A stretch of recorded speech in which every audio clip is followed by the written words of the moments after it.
Alright guys, we have got a Spriggan Ice Elementalist. The 22nd game in the streak, hopefully the 22nd win.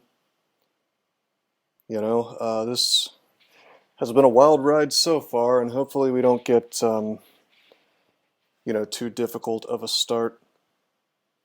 But if I'm going to lose a game, this is the part of the game where it's most likely D1 to D3. Once we level up a bit though, well, this character is a little awkward. If you look at my aptitudes, they really are terrible for being an Ice Elementalist. -2 Ice, -2 Summons if I want to go in the Ice Beast direction, which is typically considered the win con. +2 Spellcasting, that's good. We're just going to train Stealth because it's virtually free. You'll notice that we have 0.6 Conjurations, and that's actually just as expensive to train as Stealth, even though we've got 3 Stealth. So we're going to take Stealth to 5, allowing me to run around a fair bit, hopefully. We start with 7% fail rate on freeze, that's not bad. Okay, there are 4 doors here. This could be painful. I probably would worship Trog. Okay, the door did not make any noise.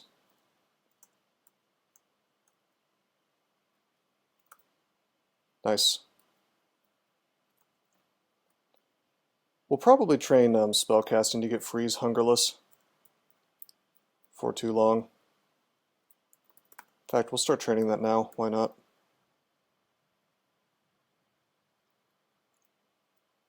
Okay. I am okay with fighting a giant cockroach. I am okay with fighting a rat. Yep, Spriggan Ice Elementalist. Fairly bad start. It's kind of funny because it's like a really, well, what's considered to be a powerful species paired with what's considered to be a powerful background, and yet it's really bad. Alright, 4+ club. If you look at a club, club can do 5 damage, so we actually have to level up before fighting this kobold. He saw me. I'm gonna walk away from him. The only thing we've had to pick up so far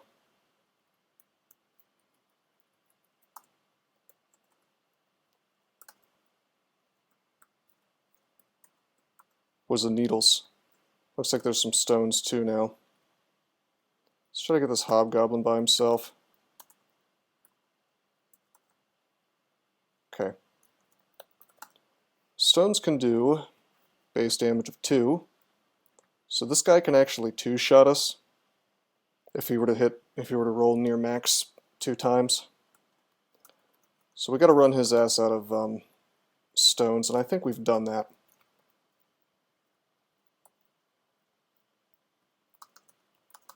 Nice.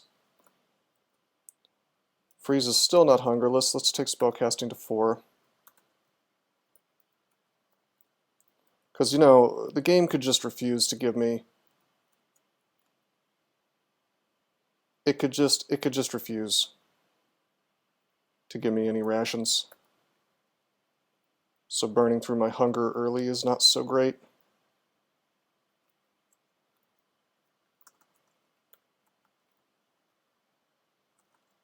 It's a scale mail that we can't use. Nice, we're hungerless now, good. And we're level 2, which means we can fight the guy with the club. We can even fight a hobgoblin with a club. He can only do 10 damage.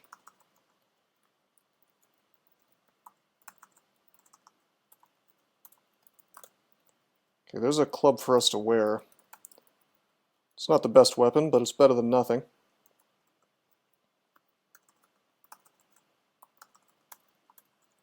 Also, I should memorize Throw Frost. Probably won't be using that too much.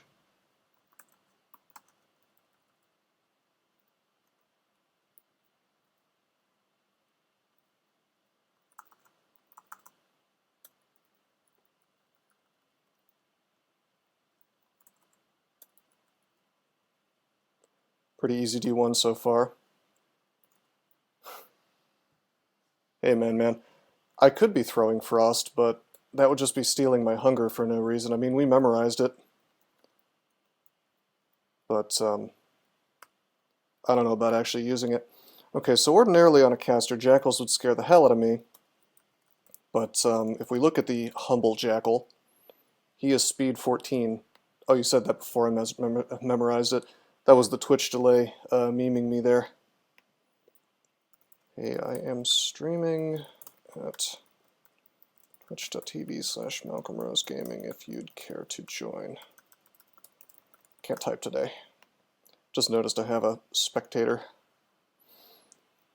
Anyway, I think I am going to just walk right up on this dude because we could...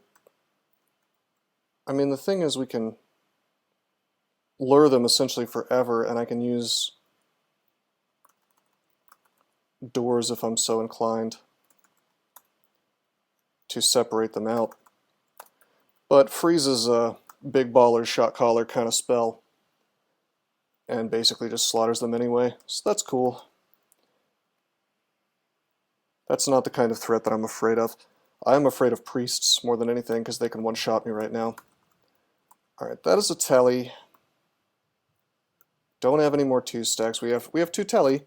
Not the best resource on a Spriggan, but there are situations where it could be useful, I guess. Alright, we want to go to a staircase that is as wide open as possible. This one.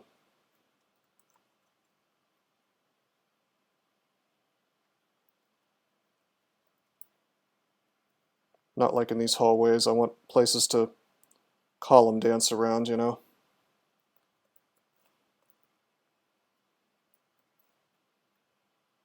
Hey, buddy.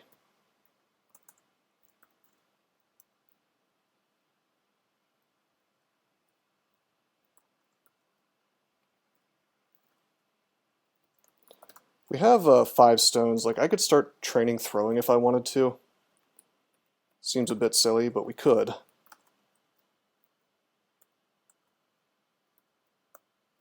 Still no 2 stacks.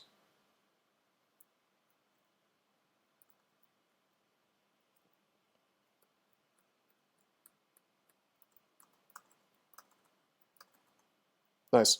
Stealth is 5. I'm inclined to train a little bit of fighting. I know it's weird, but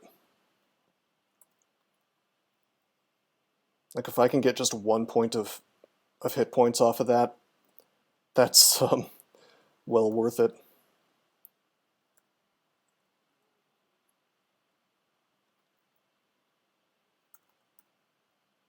Gotta remember, these stones could really mess me up. So let's let him just throw them at me. We'll let him throw them out. He hits me. Let's do a different staircase. I'm not particularly happy about that. Ah! Adder. Now we could probably fight the adder and win, but oh, hello. Pull this guy up. He had a couple chances. Actually, you know what? That was a mistake. I shouldn't have done that. I should have walked to the right immediately. He actually had the ability to kill me there if he'd hit twice for good damage. Wasn't very likely at 18 EV, but that was 100% a misplay.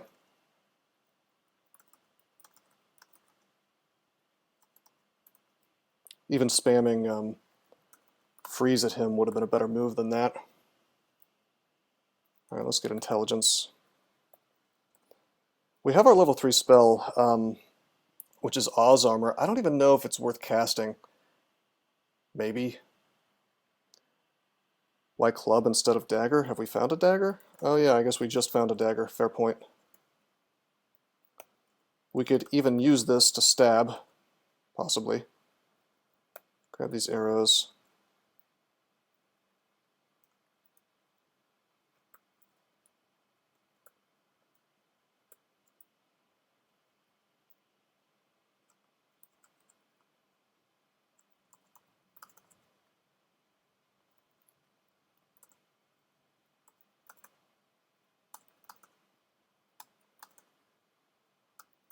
I think at Spriggan speed it's literally impossible for the worm to hit me. That Spriggan's a spy. Yeah, doesn't he? Still no more 2-stacks. Get a nice stab here. Get a nice stab here. Is this a... Hold on, hold the phone. Is this an altar vault? Oh god. So, it happened, guys. That's a D2, Oh, that's a D2 priest. We actually did get 1 hit point off of the fighting training, so I guess I should be pleased with that. 0.5 fighting. But the thing is that he's still able to one-shot me, which is a big pain. Now, he's not awake yet? That's nice. No, I wasn't going to walk into that. Are you fucking kidding me? Oh, you mean like, because I didn't recognize... You're right, I didn't recognize it. So is there always a priest in here? Yeah, I guess... This vault is dumb, so it can show up so early. Luckily, we saw it through the window. Like, I decided to... I'll tell you what I did is I was about to walk into it, and I thought, no, there's a glass window here, I better look in first. So... That's probably a floor skip. Should I be training fighting still? I don't know, man. But yeah, I think Oz Armor's kind of useless. Let's, what to do? I think fighting's doing more for me, honestly. If I get even 1 more point of hit points, that means I can definitely survive at least one,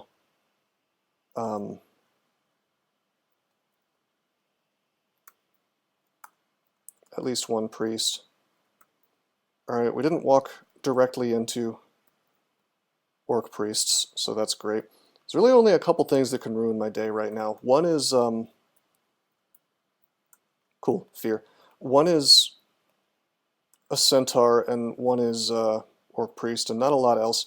Although we just found something amazing. We just found 3 scrolls of fear, and I used one up identifying it, but that's super... I mean, honestly, that's probably the best resource you could possibly ask for, a triple stack of fear in the early game, especially on a character like this. So I don't want to say we've won yet, but that is pretty amazing. Let's use this 2-stack. It's Potion of Curing. We have Curing identified now.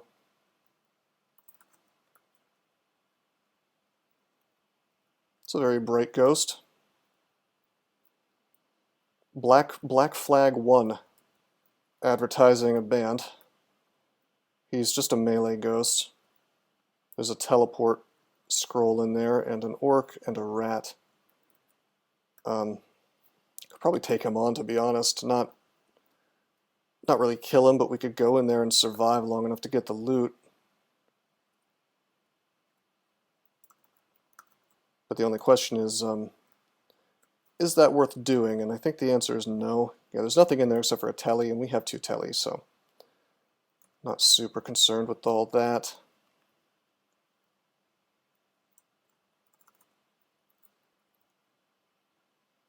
Shit. None of this stuff...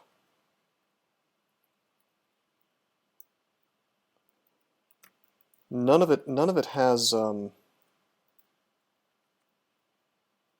weapons. Centaurs like to spawn in these. I think that's like random. We're gonna close that door and hope nothing picks it up, opens it up, and sadly that made noise. People are in fact coming, so... The thing is, if a centaur comes now, as long as he doesn't just straight up one-shot me, which is possible...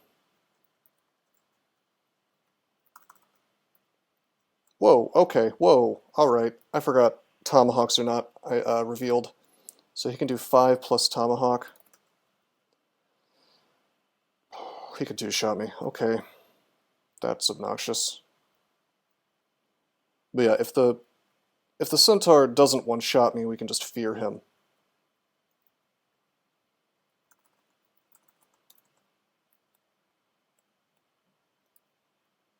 Hear an angry hiss. There we go. This is what I wanted.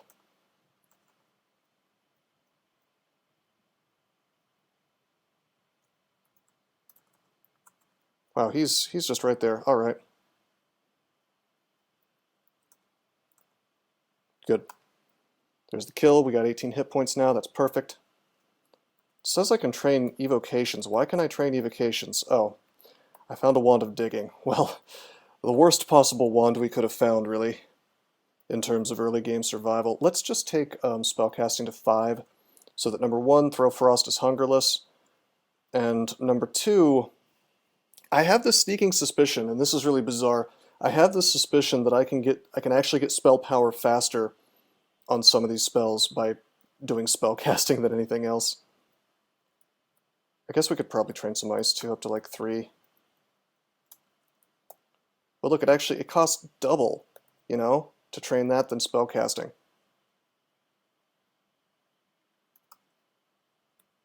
This guy doesn't seem to have any ranged. We'll just freeze him to death. And there's an interesting choice. That is an Orc Priest with a Dagger of Venom. We could kill him safely. Now it would be painful, but there is a way for us to kill him safely, and that is we hit him with the Throw Frost from all the way back here, and if he moves forward, we move backwards. If he smites us, we leave. And I think there's like a 0% chance of him being able to smite as we're moving. Throw Frost is full screen range now. I don't know why I thought it was full screen range. Alright, forget everything I just said. That was,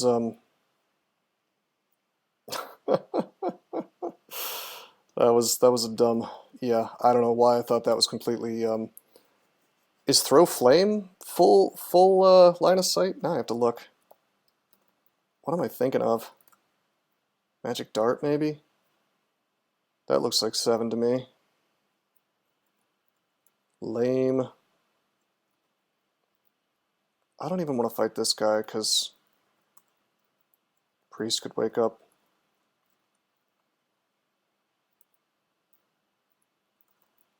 I knew about the bolts.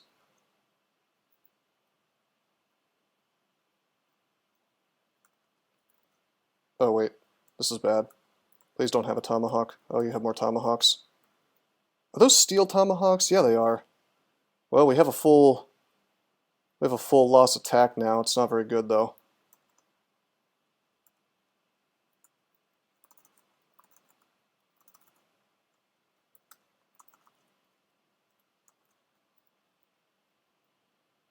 Hello, Doxine. How you doing, man? Are you enjoying your Alf granted sub there?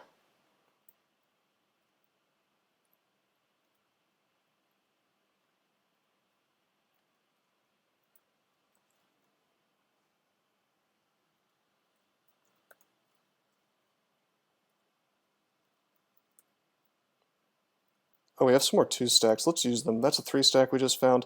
That's Identify. Okay. We will identify potions. Good potions. Drink this potion. It's Might. I don't feel too bad about wasting that on this character. Remove Curse. Okay. That's Blink. I hate the fact that we wasted one, but we have Blink. We have Blink now. We have a +3 Ring of Strength.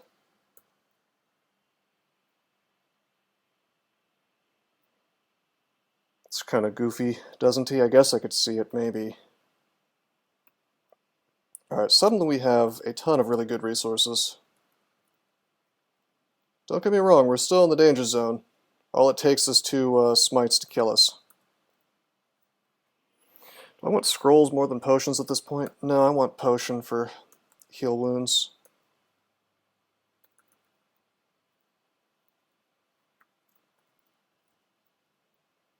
Whoa, I should not be fighting this stuff until I can make sure they don't have tomahawks. This one doesn't seem to.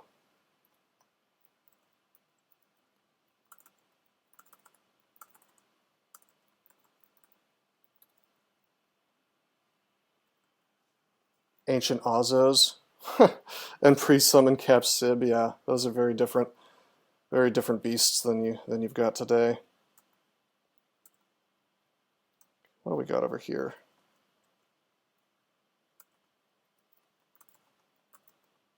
Doesn't seem like there's a centaur in here.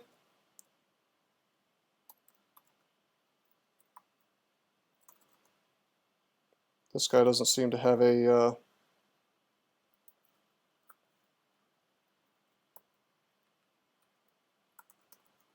tomahawk or anything. Alright, we have an interesting choice. That's a short bow. Don't have that many arrows though, so I don't know if going for that is such a great idea. Maybe one-shotted by this thing? I don't think we can. And we have a ton of curing, so I'm going to save myself some time. Super poisoned, alright. Shouldn't have done that.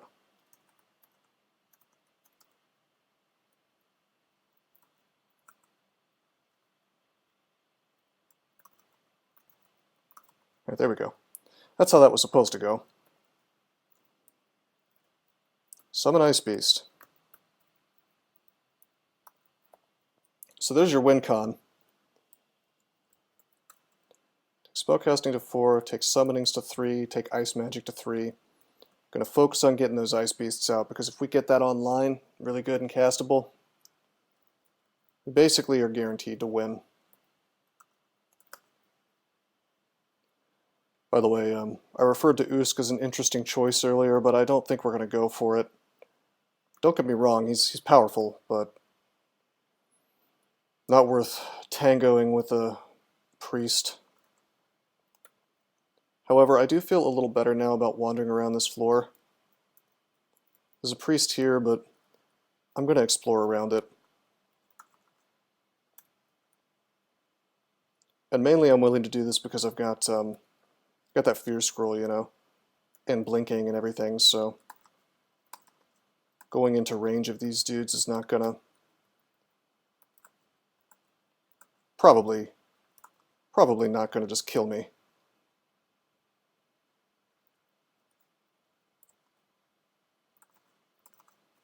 Oh right, Throw Frost still has hunger, oops.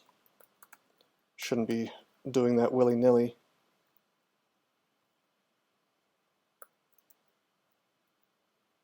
Oh god.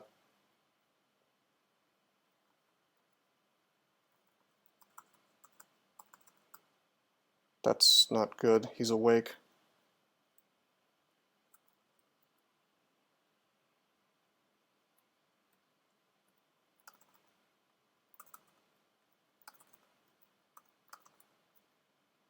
It's very bad, in fact. Let's rest up.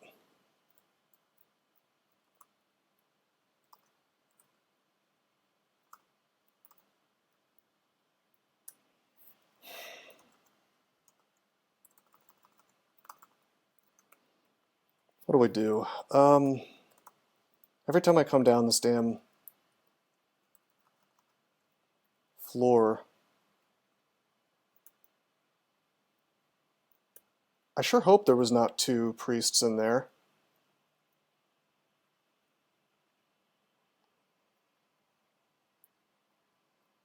Huh. Well, I screwed up even being on this floor.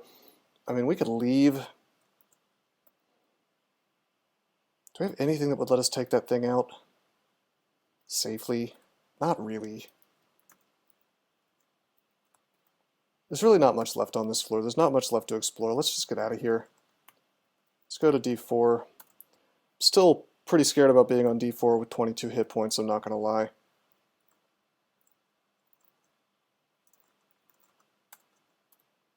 There's a shop.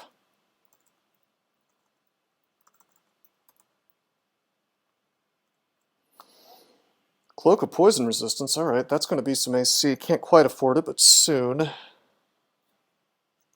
RN Plus Robe, which is also okay, but not the main attraction here.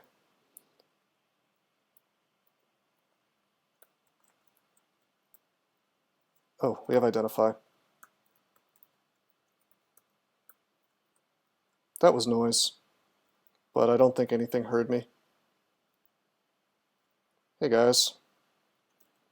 Hello things that heard me. Let's buy that Cloak of Poison Resist now that we can afford it. That'll be handy against those exact enemies. Yep, that's right, man. How much damage does he do? Okay, 10. He can't kill me outright.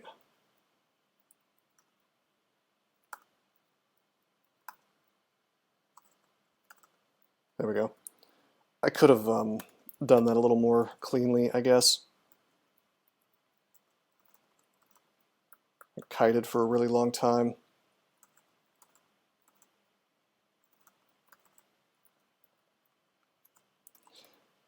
I do have 3 curing though, so just kind of depends on how many resources I want to conserve. Nice.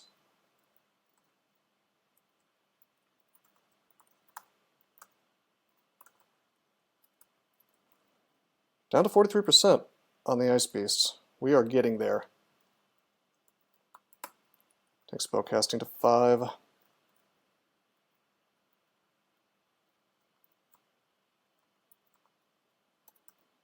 Oh god. That is a wizard. I should not have shouted.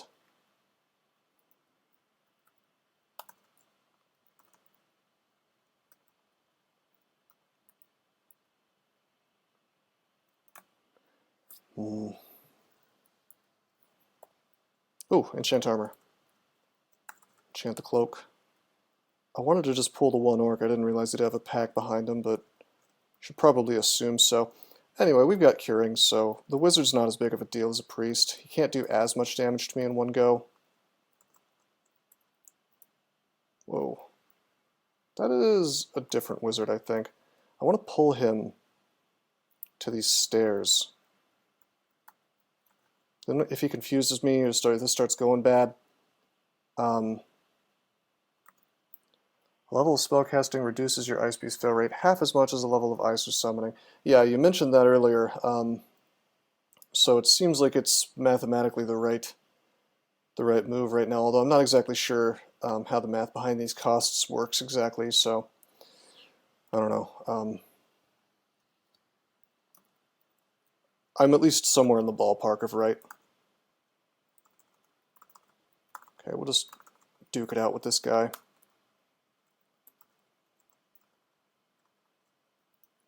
Killing the wizard. It's mathematically the right move to increase spellcasting when the cost is twice or more of the school.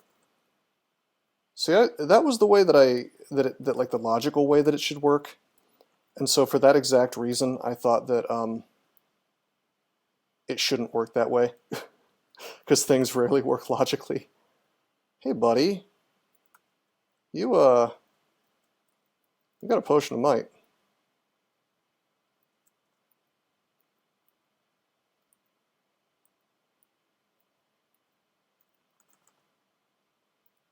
I don't know exactly how much extra damage that gives him. D3, this is safe. Let's go up. Different staircase time. But yeah, I am training. I realize this is not, this is a little above half, but I'm going to take spellcasting to 5 anyway because I'm trying to get Throw Frost Hungerless. I haven't been super duper lucky with rations. We only have 3, and I can tell I'm going to need to do a lot of Throw Frost spam is the thing.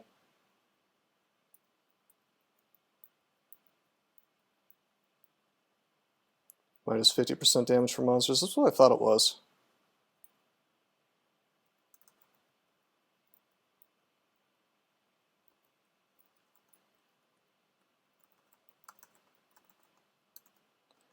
You know what's funny is there's that priest.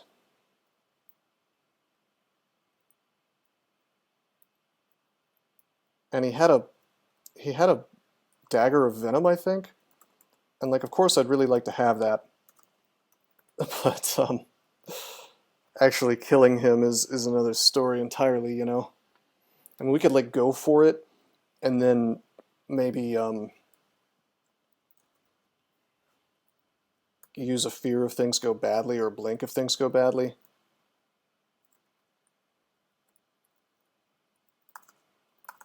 Sort of a calculated kind of encounter. By the way, another reason I might want to train more spellcasting than mathematically makes sense is because I'm going to want Ice Beast, Hungerless 2 or closer to it. This is actually not bad. I can make it to the staircase. Got him. That was really lucky that he didn't do anything. We had things we could do. Okay, but we can, that makes me very confident in fighting priests. I was never at risk of dying there at all, really. Until the very end, we could just walk away, and throughout the whole thing, we could use resources. I know I still have this short bow. Not really inclined to become a bow guy, not with my 4+3 from the ring strength, and the fact that I can't even wield longbows.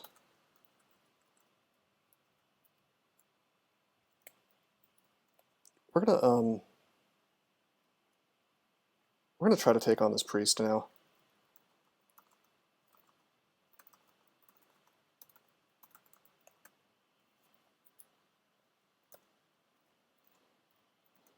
%, Ice Beast.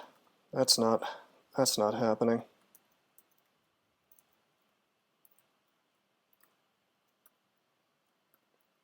Really funny that we have digging so early. You know what we're going to do? We're going to wake him up on purpose.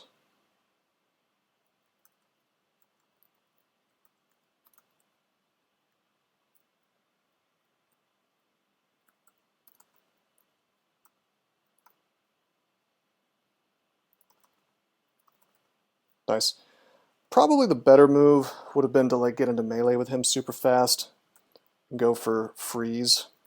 But that's only if he's like a priest that doesn't have a dagger of venom. Even with the cloak of our poise, I'm not super inclined to be in melee with a thing that can both poison me and do 17 damage to me whenever he wants to. Let's go up. Oh, this is a bit dangerous. Let's... Oh. Crap. Okay, that's not good. We may have to use some resources here. Poisoned. Nice, got him. Take spellcasting to 6. Actually, we really want Ice Beast online as soon as possible, so we'll train... I'm going to take these to 4.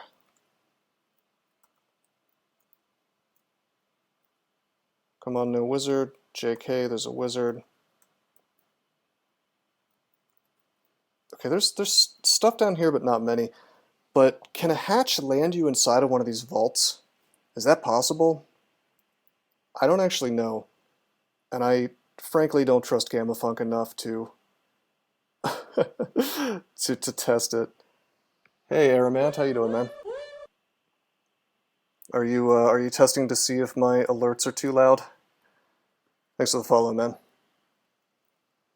I think you're the same person as the guy who mentioned that they were a little too loud in one of my videos. I was having some problems with that a while back, but some of the stuff I'm putting up on YouTube is a bit old at this point. You know what? If I take this hatch and I go down and I get slammed by, like, even if I had been dumped right here, I wasn't just gonna die.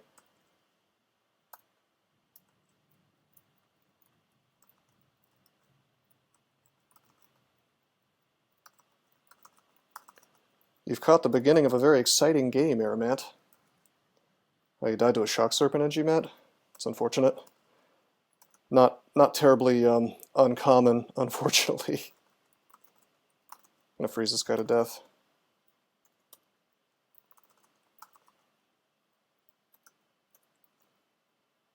Double zapped. That's the thing, man. I'm telling you, if you get double zapped by one of those guys and they decide to blast twice in one turn, which they can because they're fast, that's 160 damage possible without our elec. Man, we are balling through the dungeon now. Still pretty fragile, 30 hit points. A single centaur could still really ruin my day, but it's a strong character now. And we have the choice of if we want to take HOSk. Now it's a real option since we cleared the priest out of the way. I don't think I'm gonna. As fun and powerful as HOSk is, I have enough resources on this dude that I think I can go straight for Gozag. I can go for the power god. Like, I have that luxury. I guess if I found, like, I don't know, GrTm or something, dig out the axes for experience. Good idea, bro. Is it the experience of me dying? It's more of an experience than just experience.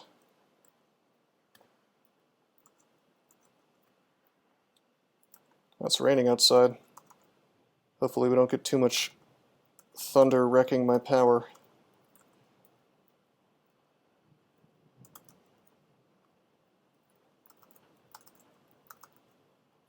A lot of arcs.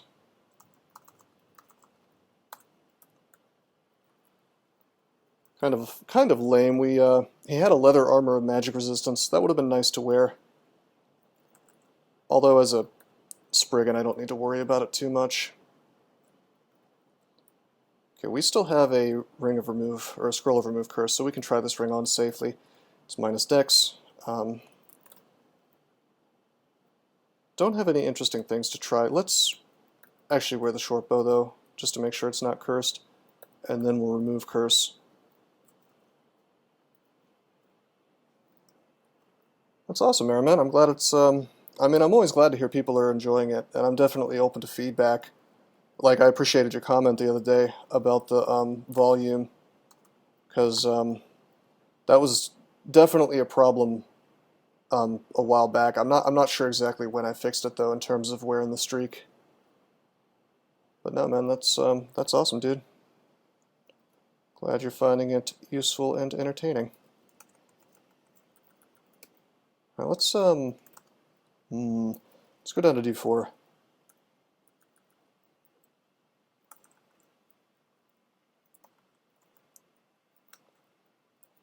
So glad that we haven't run into any centaurs yet. To be honest, they're a lot scarier than the priests. Let's just swing on this. Got the poison. Get the freeze. Summon Ice Beast is starting to look more castable, but it's honestly pretty scary to use it because, like, it's, believe it or not, you can be abyssed by miscasting this thing, so, and you can take a ton of ice damage. I don't know exactly how much, but probably enough to kill me, if I had to guess.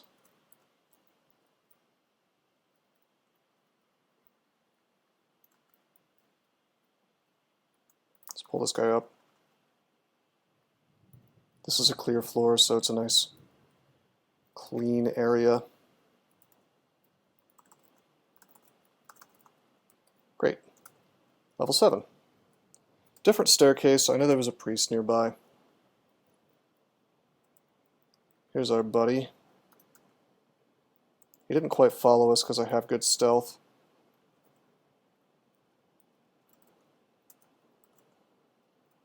Swinging on him, I got the poison, now we'll freeze him. Priests have been really friendly, really not smiting at all. Can't complain about the priest AI today. But we're getting deeper. Getting deeper, so the danger is rising. Can't afford that robe of positive energy yet, I'd like to have it. There's the temple. Come on, Gozag. Just take Che, that'll be fun. I don't think I saw Gozag. Nope, there's Gozag. Gotta take it. Best god. JK requires more fee. I only have 94 gold. He wants 116. Is that enough right there? My math's not the best, but I think that's enough. It was not. What did he want? 116, but there's more over here.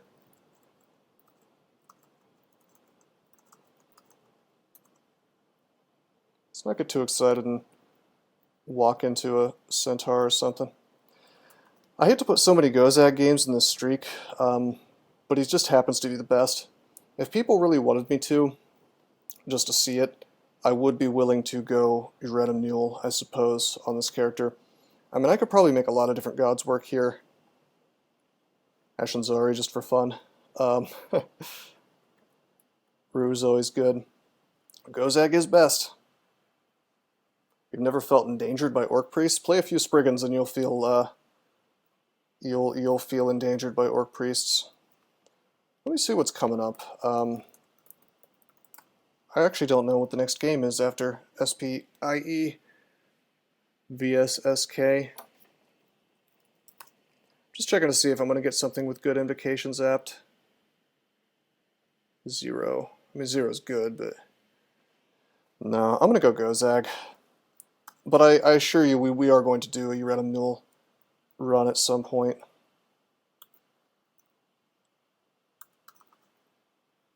We immediately get the help of the potion petition. We immediately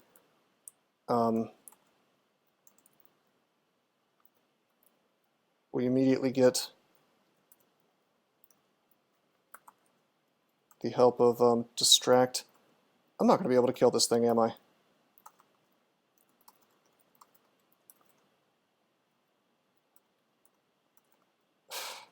He's just going to wreck me, isn't he? Come on. Blink away. Come on, dude.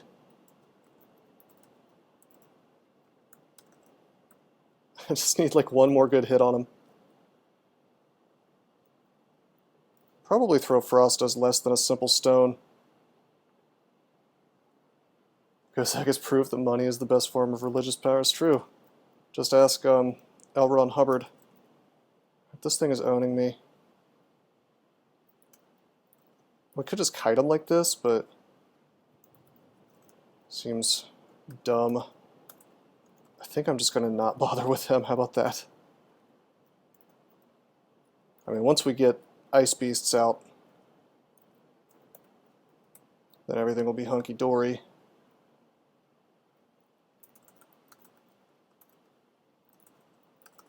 Just use those to smash him, you know? Cold resist or not.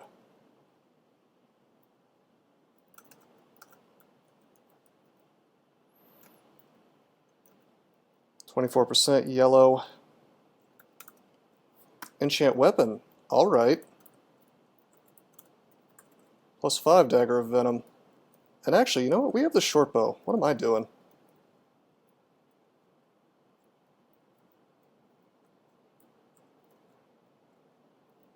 I could just do this with 0 skill. Probably take him out. Come on, it's +5 dagger. I know I have no training, but give me something here. Phantoms really are the worst.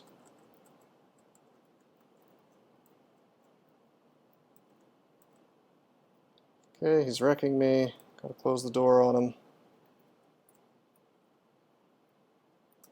They heal really fast is the thing.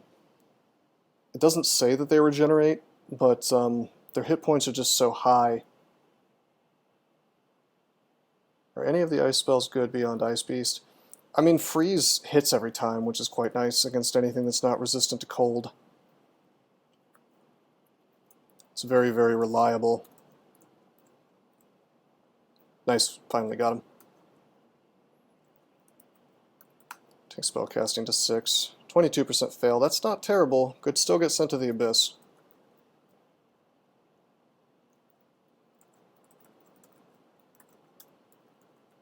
But now we really,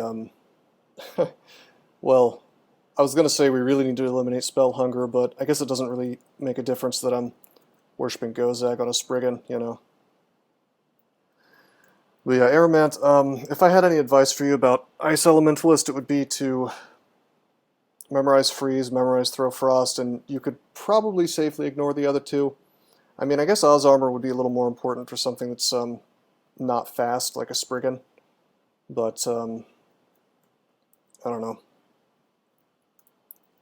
I find that you really do just want to rush to Ice Beast. Holy shit! That's an early dungeon potion of experience. Are you joking? GG. You almost never see that. Look at how much experience that is.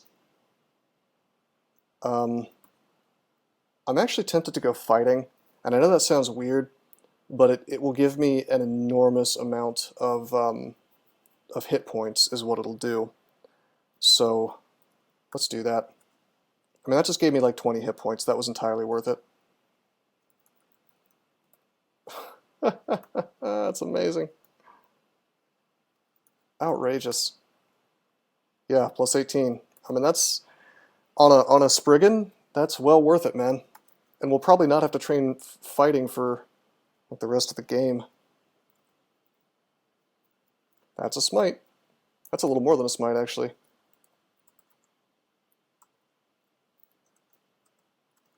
I mean, hell, I can tank that ogre now. Also, I really wanted to kill Doe in there. And we didn't, but that's okay.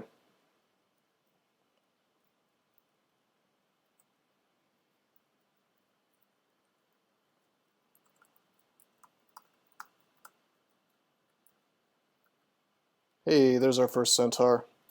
But with this much hit points, I don't even care, man. Unless he's got a you know, wand of acid. The hell is this? Yaks on D6? Dire Flail of Pain, Edmund?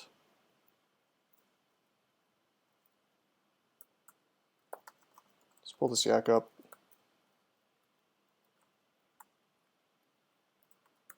Gonna have to kite him. Wow, he is just meleeing me. Alright, 21%. Guess we're taking summons and ice to 5. I still don't feel comfortable trying to actually cast Summon Ice Beast. Pull this thing up. Thanks to my new hit point stockpile, he has no chance of one-shotting me, or I guess I should say two-shotting me, on the way up the stairs. This is not bad. Throw Frost is pretty good, even though I've trained 0 conjurations.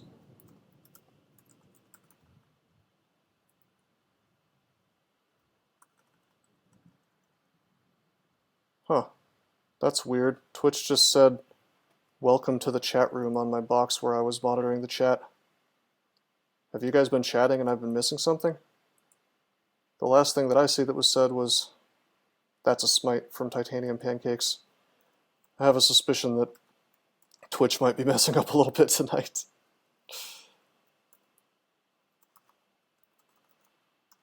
Let me, that was the last thing? Oh, okay. Thank you, Pancakes.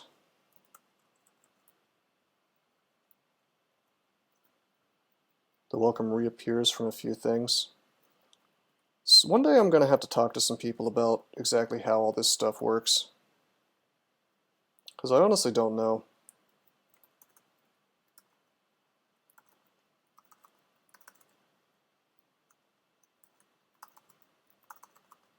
Got him.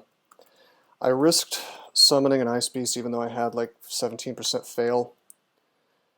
Because, well, that was Prince Ribbit. What am I going to do? Not do it? Should check for wands. No wands, no wands. Dispersal Tomahawks. That's very, very deadly, to be honest. Or could be in the early game. Let me tell you all a story about how I once lost an octopo that was very promising. Because I went downstairs, took one step, an orc from around the corner proceeded to hit me with a dispersal tomahawk. And then I got ported next to like a priest and centaur and another priest, and it was not a good time. A bad time was had by all. Twitch app freezes my phone frequently when casting to my TV. Hard frozen, had to restart it.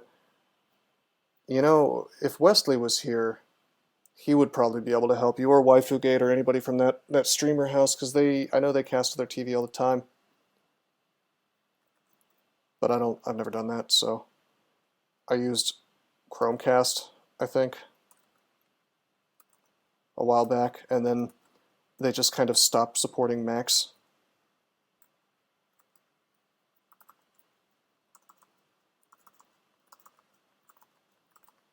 Okay, we killed Doan. Ordinarily kind of a scary thing to do because of the Zerk from Duvessa, but we can straight up outrun Zerking Duvessa, so can't say I'm too scared.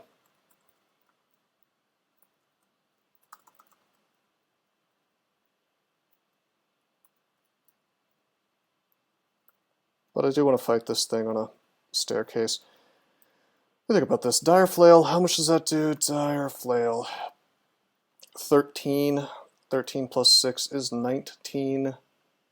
So he can not two-shot me unless Pain can do way more damage than I think it can on a human.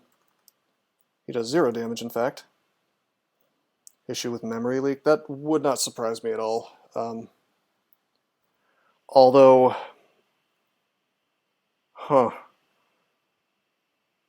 I mean, yeah, that wouldn't surprise me at all. I'm sure that they probably had the bottom bidder develop their app. I mean, do you have to use the Twitch app to stream? Couldn't you use like the browser? Or would that look a lot worse? I guess it probably would. Pull this dude up. Serious business on this yak. What am I doing? I should be throw frosting him. If you have the ability to kite, you should probably be kiting. ABK, always be kiting. Look at that. We went from 55 to actually 36 hit points immediately against this centaur.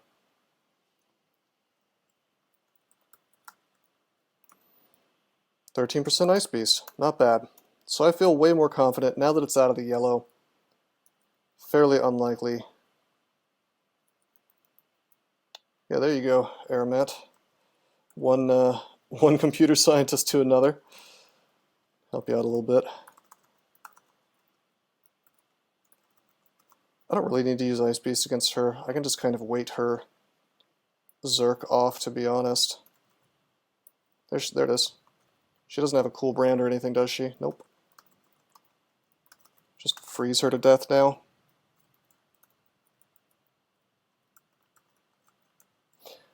I'm actually tempted. I mean, we have a +6 dagger. I am tempted to train some short blades. We even have a lot of fighting, so I could actually go and be like a stealthy stabber boy, you know, like little Spriggan, sneaky assassin Spriggan, you know.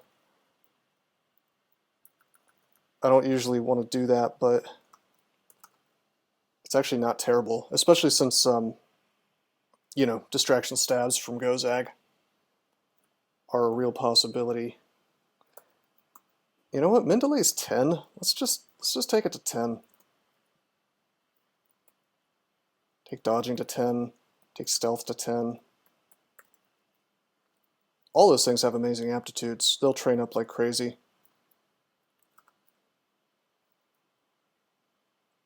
Did I go in this shop? Oh, right. Nothing that I can use. I'm going to, just because I want any benefit I can get, I'm going to go ahead and buy this robe. A little bit of a waste, but gives us 1 more AC.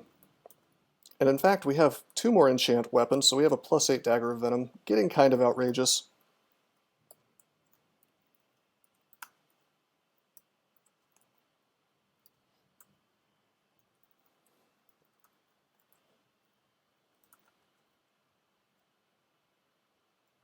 Let's pull this up. Wow, okay. Pull this up. That was a little dangerous. I could have gotten like double smited and then hit by the ice bro, and that would have been unfortunate.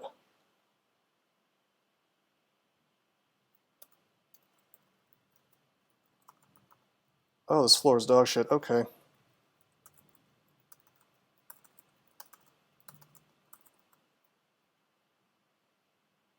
I think we can make this work. This dude should only be able to do, what, like 20 plus War Axe.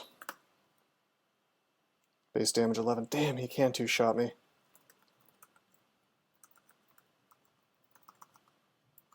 Gotta use the Ice Beasts, which of course do solve the problem. I'm just losing some experience off of it. Let the Ice Beast fight this thing for me.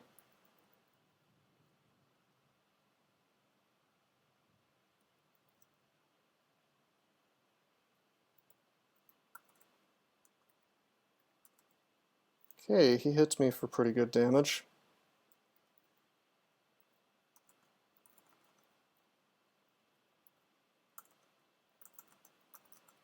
Get this slow on this frog. Come on, man.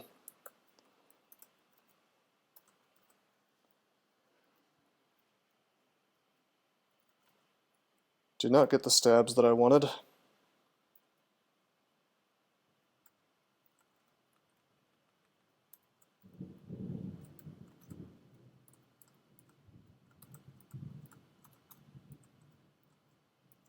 With a +8 dagger, we should be able to melee this guy down, barring very bad luck, which it appears we're getting. Not just with the fight itself, but the fact that this a-hole is regenerating super fast, so let's just go up.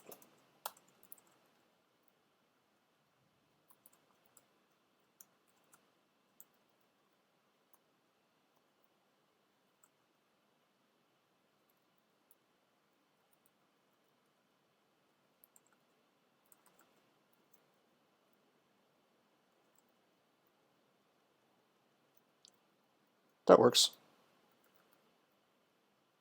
Whoa, let's not tab into this.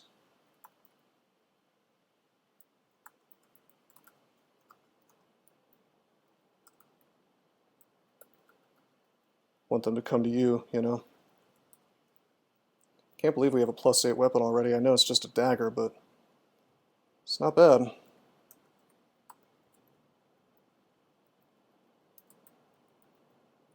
That is a book.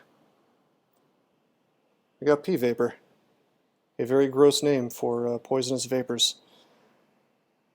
We have infusion, which I don't care about. We have sting, which of course I don't care about. Venom bolt is kind of meh. But poisonous vapors could be good. I don't think I'm going to waste any, well, we have the spell levels, and we have the ability to cast it even with no poisons and air training, so I guess there are reasons I would want to cast this, I think. Kind of silly, but like I could do this from the edge of the line of sight and get him poisoned. Miscast a bunch. Probably rather be slamming him with the bolts or the throw flames.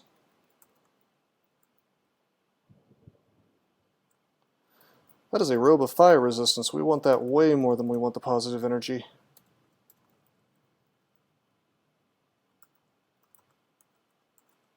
Relying on my stealth, I get the stab as a reward.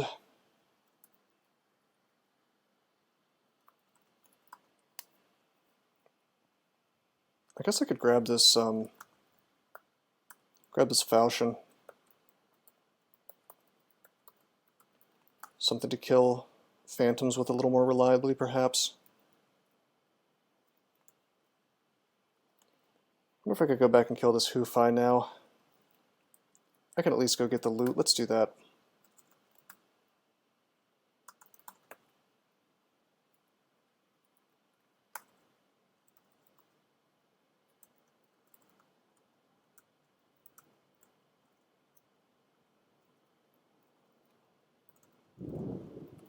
Is he resistant to cold? No, he's not. Probably didn't even need to make these guys. But hey, that's loot. It's another tele scroll. Always nice to have more. Got heal wounds. Ambrosia, degeneration identified. Don't need to have that anymore. Do we have any remove curse? Yes, we do. Wear this ring. Ring of flight. Not really something I'm too excited to see, but let's see if it freezes. Good luck, have fun, Arament. Hope it works out for you.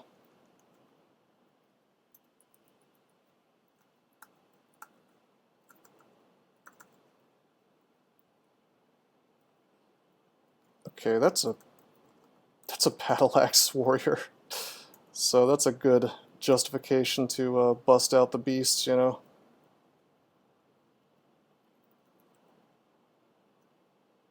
And again, I'm not about to go into melee with him because, well, he can do, let's do the usual math that we always end up doing on these characters. 15 plus 20, 35, plus 20 from Giant Club, 55, 75 from the other Giant Club. So he can kill us in one hit, one turn.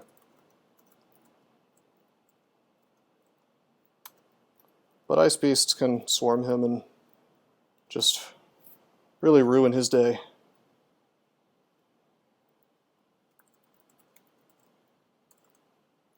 Kind of burning through my rations casting that so much. I should probably take spell casting up a little more. +3 battle axe. This can't kill me. These guys are very resistant to cold, I think. Yeah, very.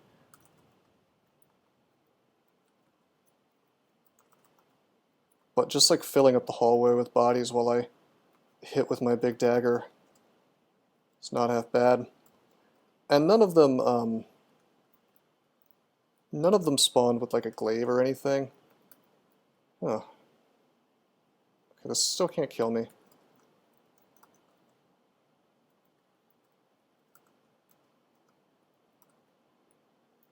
There we go. Not bad. Killed a white pack. Hey, Senshi, how you doing, man? What is up?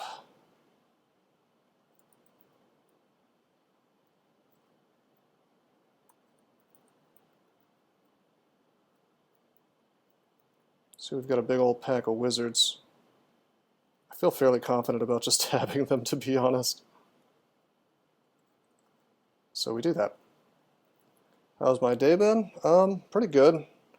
I tell you, the game's going pretty well. We found a potion of experience, which is pretty outrageous this early in the game.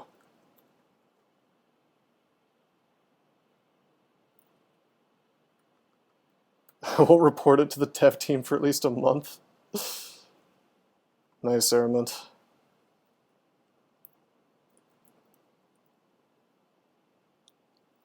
Yeah, no, that experience potion was outrageous. Pure fighting is just, honestly, what you should usually do is go pure fighting on almost any character if you find an early experience potion, because the hit points, they just matter more than everything else, you know, for your survivability. But particularly on a character like this, where it's like, my hit points are just bad. Okay, let's go down. Sadly, no lair yet. Getting to the point where we could find lair.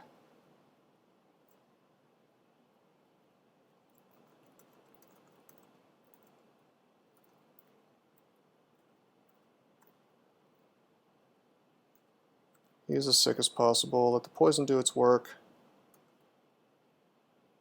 Our EV is going up, thankfully.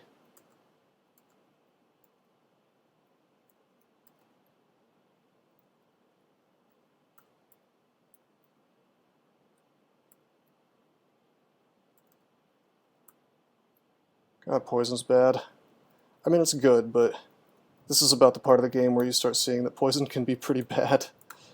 Let's take evocations to 5. We just found a lamp of fire. Actually, we just found paralysis too. Let's take it to 10. With +3 aptitude, I mean, you'll notice that all the things I'm training have just outrageously high aptitude, so I'm willing to train all this crap at the same time. It's probably still not particularly optimal to do it that way, but it's not a thing that's going to screw me over. Oh, we found more, hey, we found Summon Forest. We'll be going for that. Hopefully we get Swamp, so I can really cheese that.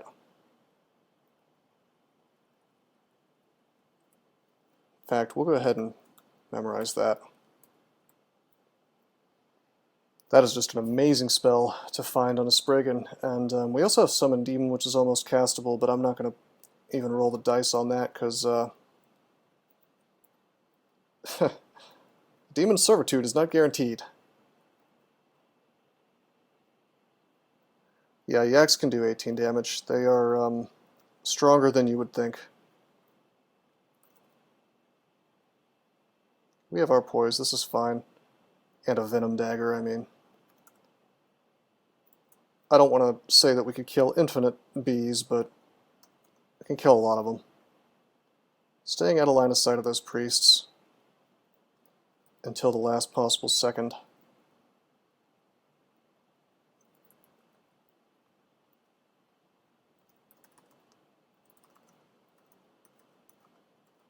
Okay, let's let our beast finish this guy off. Spriggans are no joke. They're like super Spriggans because, unlike me, you'll notice that they, okay, I lied. It covers ground extremely quickly. I thought they attacked fast too. Maybe I'm just thinking of, Spriggan Berserkers, perhaps? No, that's just the Zerk doing that. Alright. Centaurs cheat. So hold on, you're telling me... I just realized something. The Centaur monster cheats, and he doesn't just move fast in terms of walking around, he attacks fast. The Spriggan monster does not cheat. Why? What is... Why? Does that make sense to anybody? Doesn't make sense to me.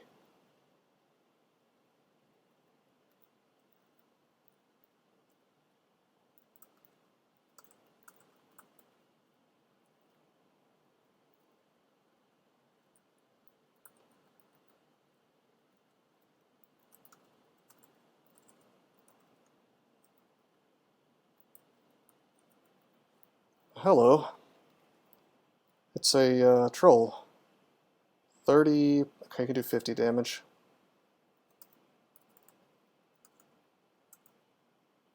Now he can kill me, we let the beasts finish him. Once all this crap is ready, we're going to train translocations. Actually, you know what? Let's just go ahead and take it to 15. I almost never do this. This is like an outrageous number of things to train at the same time. But, like I said, we're going to get there. And I don't need Summon Forest right the hell now. So it's fine. This just saves me the trouble of having to look at my skill training screen for a very long time. Drop these poison needles. Use this identify. 2 stacks vulnerability, that's good. Enchant weapon. Dagger of Venom, +9, awesome. Still no lair. Okay, let's go up. That is a nasty collection of enemies. Okay, I wanted to get the stab on that thing. This is where P-Vapor comes in handy. Well, you know what, actually I could just blast him.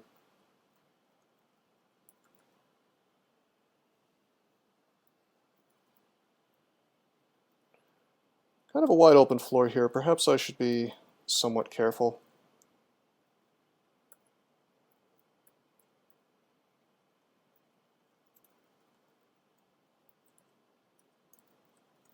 Okay, here's where Vapor's good.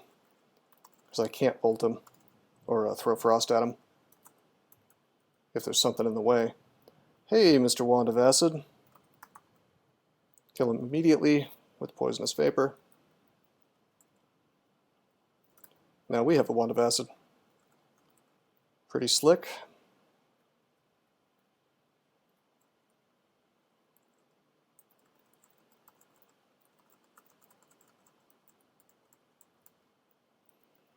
$1,400 gold.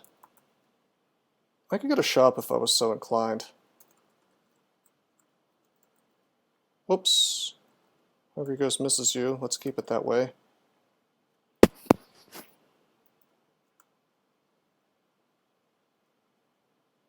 You feel a lot more hungry. Whoops. I knew I shouldn't have meleeed him.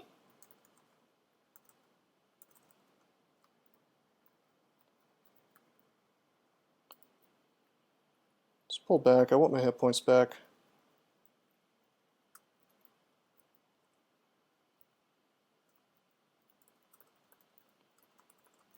This guy has a glaive. Sadly, he just has like a billion allies, so we may very well have to fool around here. I mean, I guess I could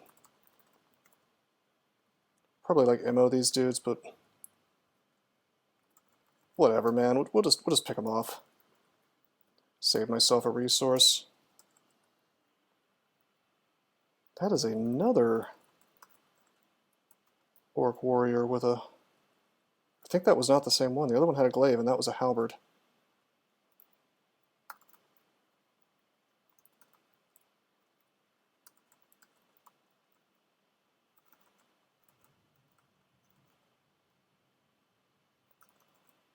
Nice.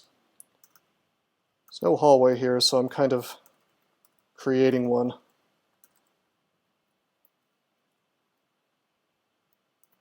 I'm gonna go up. Reset the fights as often as you can. If you're hurt, there's no reason not to go up. Take a little rest and come back, you know?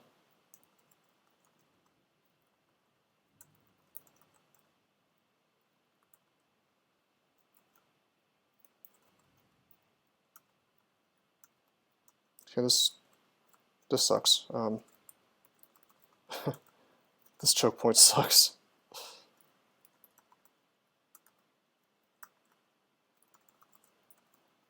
This isn't a bad brand, is it? Nope, just +4 flail, +3 gate sort of freezing. That's kind of bad. Something barely... This is your ice beast. Oh, it's just that skeleton.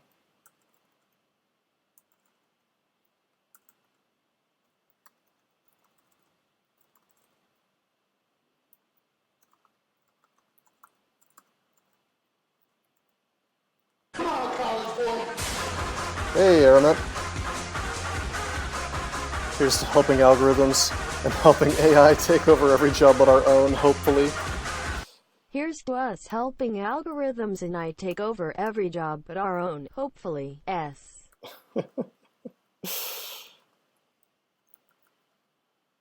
Man, when computers can successfully write code by themselves, I guess we do have a problem. Thank you for the bits, man. I appreciate that. By the way, you're officially on the leaderboard already. Just smashing your way into number 3. In fact, you're almost past number 2 there. Much appreciated. How was the volume on that, by the way? Fun way to test it. Yeah, you can see it above the chat box. Resets monthly, so it's actually going to go away tomorrow, but see, I always thought that, you know, if I was, hey, you should appreciate this as a programmer, I always thought that it would make more sense to just have the, you know, have the back end remember when the donation was given and have parts of it fall off, you know, based on the date of when that donation was, but apparently that's just too complicated for Twitch. and instead it just is just like a hard reset every 30 days at the beginning of the month. So, found that interesting. It's not how I would have done it. All right, let's go down.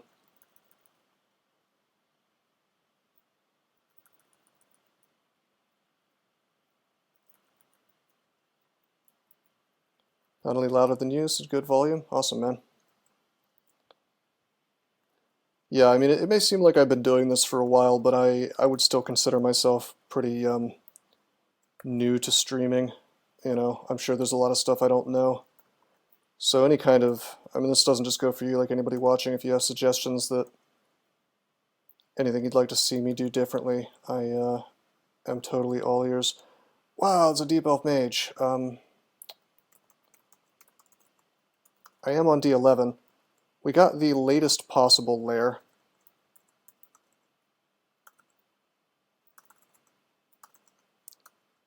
God damn it. That is a... Okay. Let's paralyze him. Hey, Shaman I am. Thanks for the follow, man.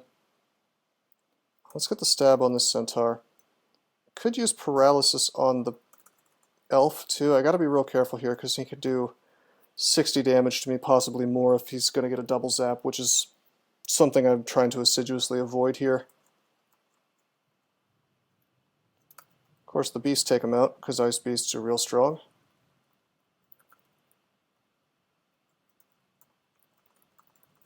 Still don't want to be in melee with an ogre, so let's just vapor him. I see that we have a vampire. He went invisible. Ice beasts actually don't see invisible. I'd have made it configurable for the streamer.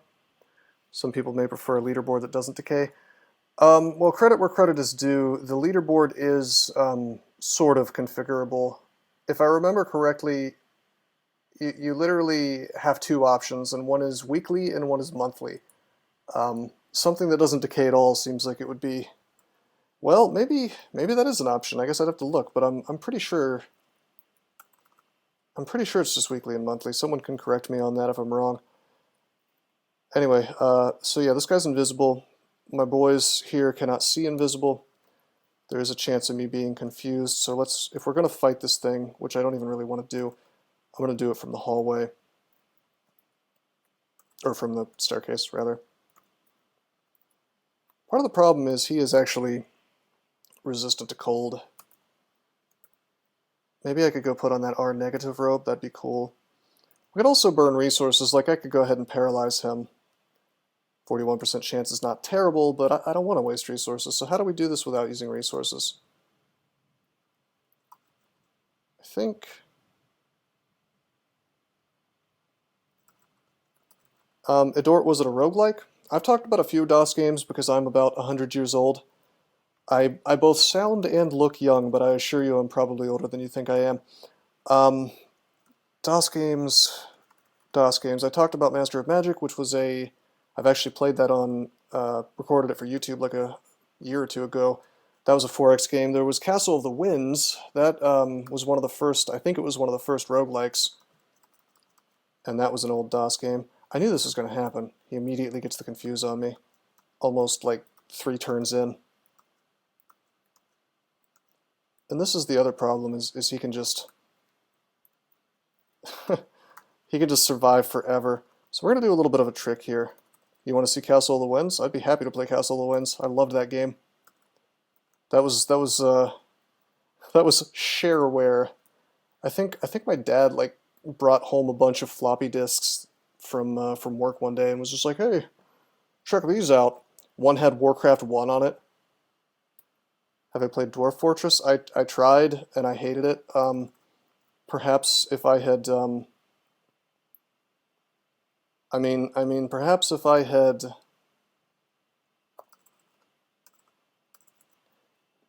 What was I saying? If I had like watched a tutorial, maybe I would have been in a better place there. Anyway, like I said, I'm going to try to cheese this vampire. They can't see him, but if I tell them to run past him, which I did, then I tell them to follow me, they're going to try to get to me by any means necessary. So you'll see that my Ice Beast is actually attacking him. And they kill it. That can be used against a lot of different enemies. You got to have a hallway for it to be particularly efficient. But I mean, it even works against stuff you can't see. You know, I could see him because I'm a Spriggan. But I wouldn't be a necessity, as long as I know which tile he's in and can sort of aim it properly. Yeah, Aramet. Monetization is really funny because, like, I'm like a very small-time streamer. I'm not a partner, I'm an affiliate.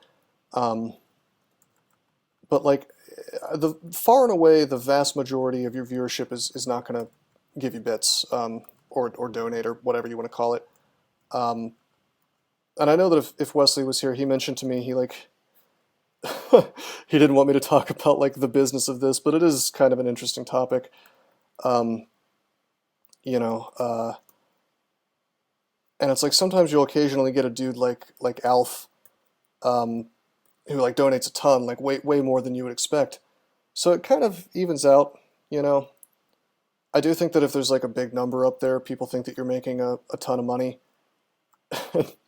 They don't realize either the conversion rate or the fact that it resets monthly. So I could see what you just said as being possibly accurate.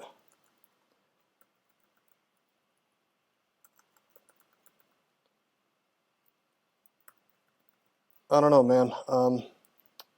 Streaming is a weird thing though when it comes to just like if you were gonna do it as a real job, make full you know, all your income off of it or most of your income off of it. I mean, that sounds terrifying to me because you know, the other day a guy got 30-day banned from Twitch because he was playing Minecraft and he had for like 2 seconds he had a like an avatar on screen that was reminiscent of Adolf Hitler, and it was not even on purpose. Apparently, it was like he was like playing some kind of joke on one of his friends, and he had forgotten to change the skin over. So like for 2 seconds, he brings up his inventory. He's like, "Oh shit, I didn't mean to do that." And first of all, there wasn't like a swastika, even if that's the rule. I don't know if that's the rule, but it's like there was actually nothing identifying it as Hitler anyway, which is one of the funnier things about it. It was just like a dude with a funny mustache. Could have been Charlie Chaplin for all anybody knew. But like even if it was Hitler, like are you like not allowed to stream historical games now? You know, I mean, I guess you can't stream Wolfenstein, you get banned. You know, it's not like the guy was, you know, saying Nazi things. He just had like, you know, a funny looking avatar, and so he gets a 30-day ban for that. And then you've got a streamer like who's that broad who like chucked her cat behind her and like spit vodka into the cat's mouth. You know, you got this broad who can do that, just totally violate terms of service, do stuff that a lot of people were really not so happy about. You know, oh, that was you, Adort? I knew it. I always knew you were a beautiful, possibly Russian girl. Heard you need an average of 1,000+ viewers to make a living on it. You know, if you think about it though, like 1,000 viewers is not that much. I mean, 1,000. I mean, it's a lot, but you see people with like 400,000 Twitter followers and stuff all the time. So it seems like you could pretty easily make a living off Twitch if you were charismatic enough, you know. But the point is, like, it's terrifying to me because these huge platforms control whether you get to have like a livelihood or not, which is true largely of anybody who makes a living on the internet, as a public figure, especially remotely public. But it's especially true when you have to rely on things like Twitch or YouTube or, I don't know, Streamable or whatever else. You know, and so your fate is in the hands of some people who are like, let's be honest, some of them are going to be very extreme political ideologues who will ban you over very, very stupid things. But then if you're like the right person, you know, you're untouchable, you know. This is Star Drain. Let's not carry that around. I think perhaps there's nothing in this world that bothers me more than inconsistency when it comes to any kind of authority. You know, if you're going to have a terms of service, it should be enforced equally on everybody. Even if the rules are stupid, I'm willing to tolerate stupid rules if they're at least consistently enforced, but that's never the case, you know. Yeah, not good is an understatement. I honestly thought about closing my account over that. I mean, the guy was talking on Twitter. He's like, "Well, I can't just stream on another platform for a month because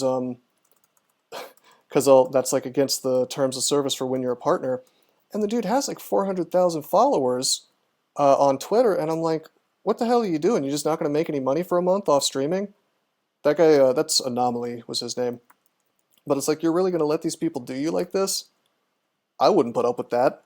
A 30-day ban for that? I don't know, man. That seems batshit crazy to me, you know? And before I like get banned for questioning Twitch terms of service. But I mean, isn't that like a red flag? Not that YouTube's any better, probably, but I don't know. Let's go to just chatting, and it's pretty easy to see your problems. Well, that's the thing is, you know, you'll see a lot of scantily clad women doing things that are pretty clearly against terms of service, but of course that makes a lot of money for the platform, you know. So will the terms of service get enforced on that person? I wonder. We have Conjure Flame now. That's pretty sick. That's actually really good. We have Animate Dead too, so I could do the old Inner Flame Animate Dead combo, although I prefer sticks to snakes. Let's get Conjure Flame.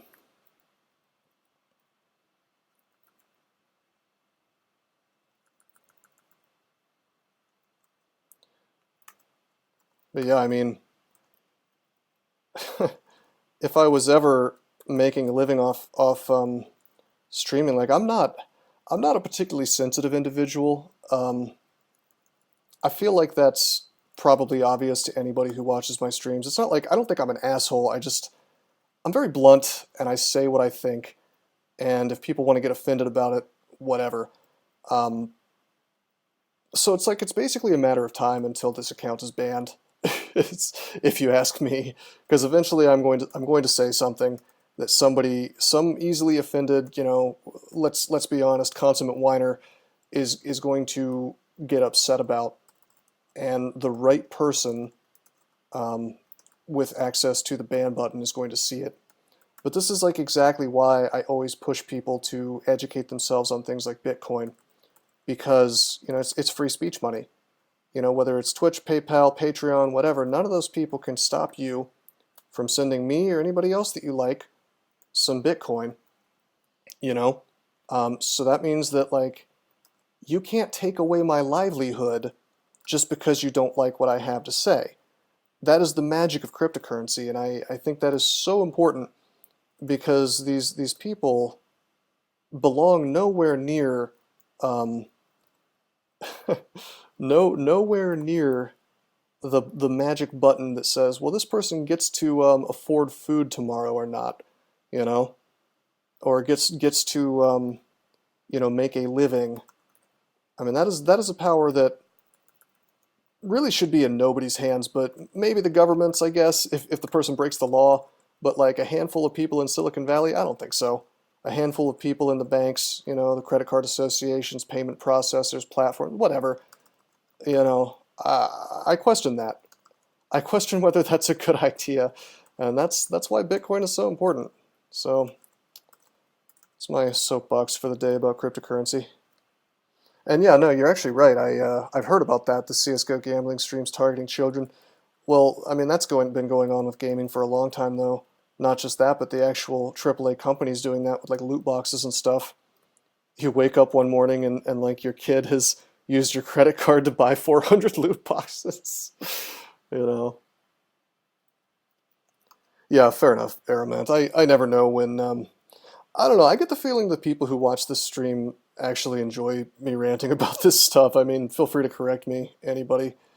But I mean, I don't know, I do it often enough that I suspect that... Oh hey, we got a gauntlet. I'm keen to see how you do endgame as a stabber. I always struggle with depths plus deeper. Well, I have some news for you. Stabbing is not really going to be the main thing that I'm doing. We're just sort of doing that on the side for fun. Well, not for fun. It'll smooth things out a bit throughout the game. But in the end game, it's not really going to do it for us. We're probably going to be like a big boy summoner type guy. I mean, we have Summon Forest available, and I may dump all my Gozag gold into shops looking for books, because boy, I'll tell you what I want. It's that Eldritch Tentacle. Because with +4 aptitude and T-Lokes, you'll get that online pretty easily. This magic map. I don't really want to go into a gauntlet, but it's safe to take a look, at least in 0.23. The description is all kinds of wrong. We tried to bring that to the attention of the head dev of the game, but he basically told Doesn't He to go fuck himself, so I guess that's not getting fixed anytime soon.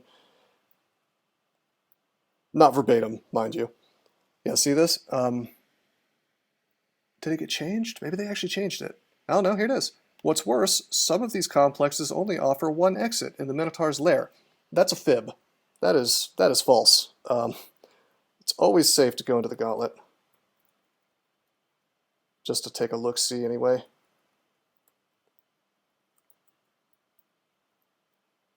Let's also Shaman, thank you. Or I should say Shaman. Probably should pronounce that right. Do a little auto explore. Ba ba ba ba ba. Got the funky abyss plants. I really like that tile. Or maybe I just like the color. Well, this is cute. It definitely, I saw that it gave us a artifact gauntlet somewhere. Yeah, up here. Is that artifact? Yep. But those are too big for our tiny Spriggan hands.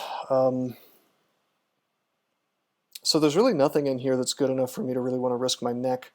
Although the Minotaur could have something. There's a file of floods, I want that, but how would I take on the orange? Well, I mean, I'd come in here and then I'd probably just leave immediately. Do I have apport? No apportation.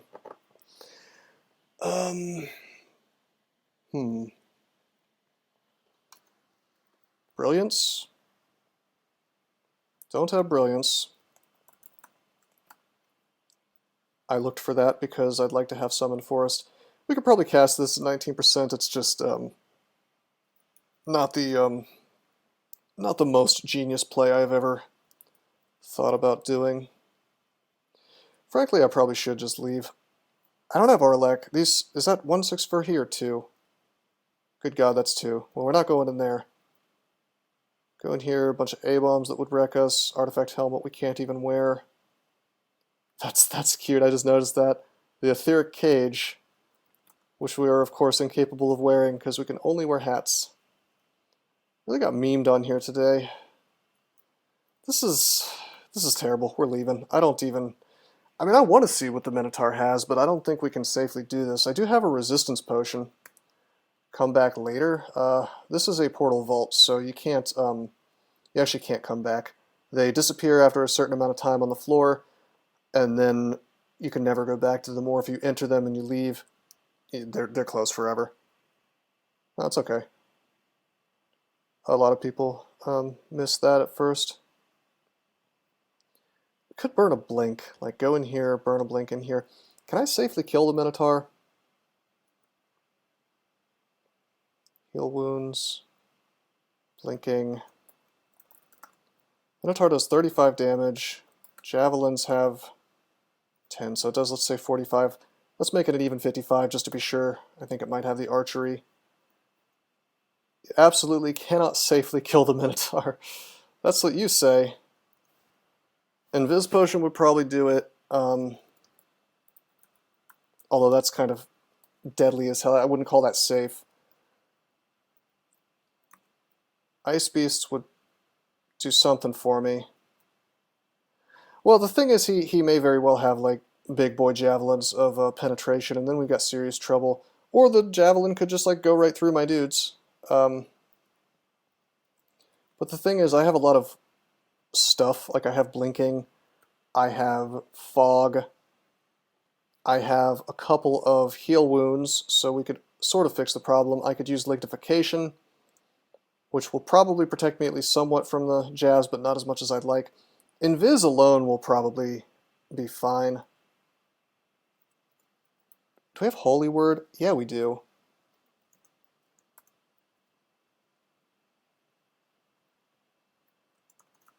Okay, we're doing this.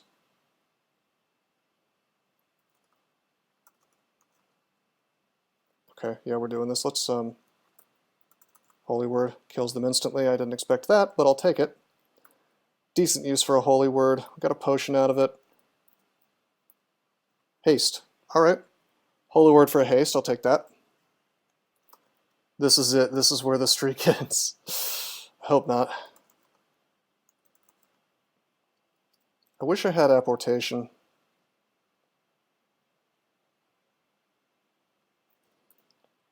Could probably acid this thing to death. I have faith, definitely won't die. Thanks, fam. Remember, we've got Gozag Potion Petition. This room's easy. Well, it's easy insofar as I could just like, well, I want the amulet and I want the file. So I'm going to take the time to do that. I am confused, but I have a ton of curing, so we drink that. Oh my god. Fear. Okay, good. That was horrifying. You understand. You understand why. 2 Tengu Conjurers? I guess we know now that orange crystal orange crystal statues can summon pretty ugly things in Gauntlet, which I guess shouldn't be that surprising. Probably anything in the game. But yeah, two conjures, good god. I should have treated that enemy with more respect, because we could have gotten double bolted. Although, I don't think they can act as soon as they came in, as soon as they come in. So we did the best possible thing. We feared, and they both did get feared. But it could have been some really ugly ass things. Yeah, we did get the good layout. That's another thing that I looked at when I did this. But yeah, I don't think we're going to have a problem with the Minotaur. Oh god, he's right here. I thought he'd be behind a door.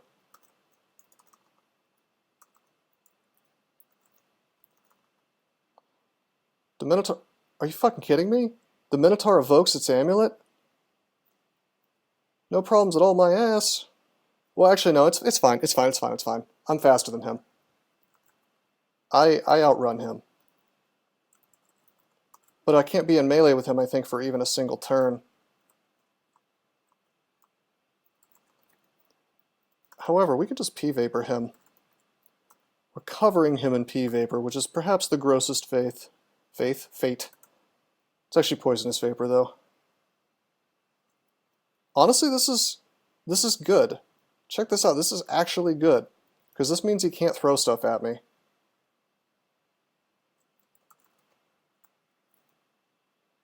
And when he can throw stuff at me, he's going to be slow. In fact, I could just leave right now if I wanted to, but let's kill him. Here he is. Vial of Floods didn't want to work for me.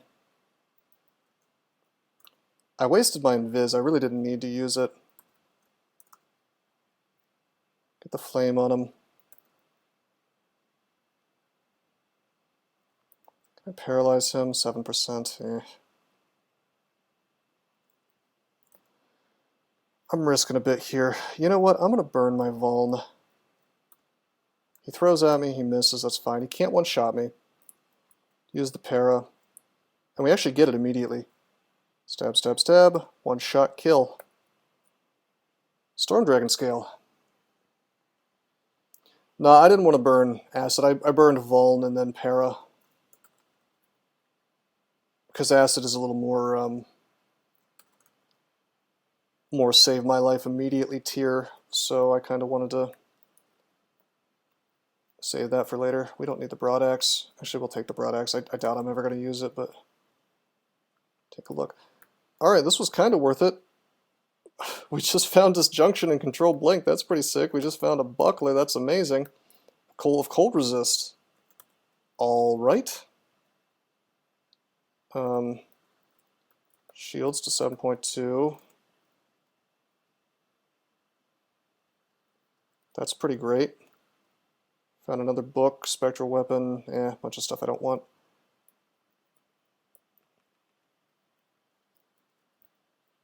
Quicksilver Dragon Scales, an Artifact Shield. Too bad we can't wear a full shield. This would have been an amazing, just outrageously good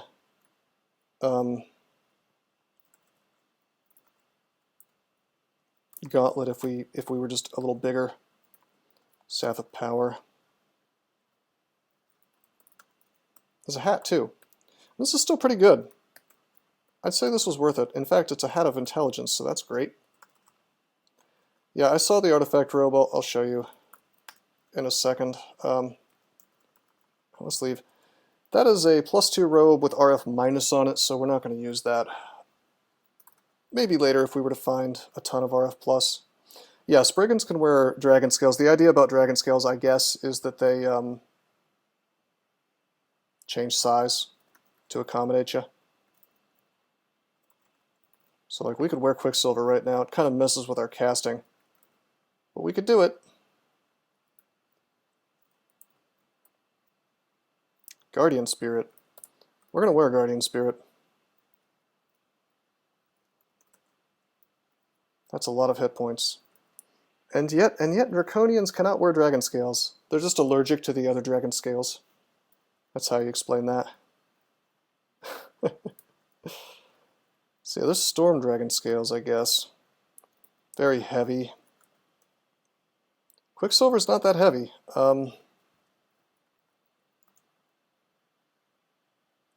Why not work professionally? I don't play well with others, basically. I mean, I do some freelancing here and there, but I subcontracted through the FBI when I first got out of grad school, and I realized, I mean, maybe it's just because I went straight for the government, maybe free, you know, the actual public sector would have been a little less miserable, but I realized that the absolute worst kind of human beings get ahead in that.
The water.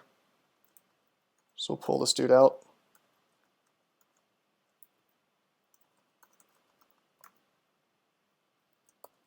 Let's flame Get them in the steam bath.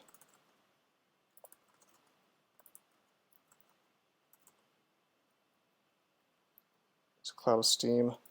We are RF plus, so we're immune to that. Keep them in the steam if we can. Nice. Work in fintech, used to work in manufacturing. That's cool.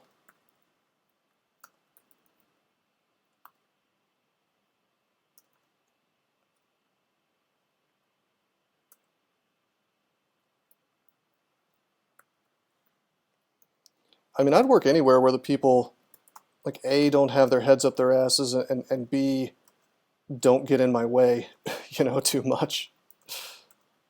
Which is sadly kind of a tall order, I've found.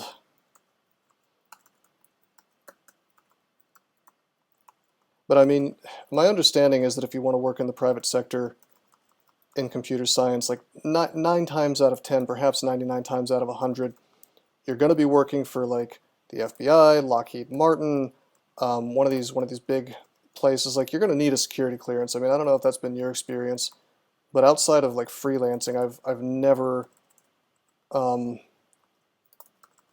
really seen much that doesn't in some way end up with you working for the government, unless you live, you know, in San Francisco or something. You know, you need to be in very particular parts of the country. That's what I'm saying.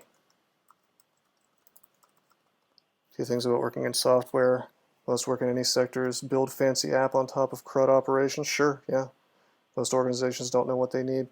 Yeah, that's the thing, is like, I have so many friends who have ended up in these jobs where, like, shit, I need to teleport. Have ended up in these jobs where their bosses don't really know what they're doing or how necessary they are, or really anything about what's going on. And so they can abuse that if they were so inclined. I mean, I wouldn't, but some of them do.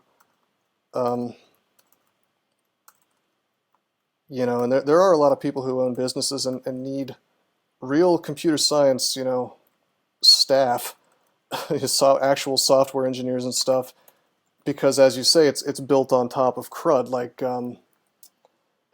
it's like they don't understand the phrase technical debt at first until it starts to punish them, in my experience.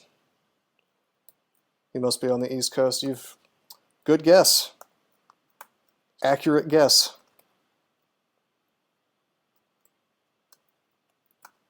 I mean, you could go to like Alexandria, Virginia or something, but then you're just dealing with a bunch of, again, government contractors for the most part. Anyway, let's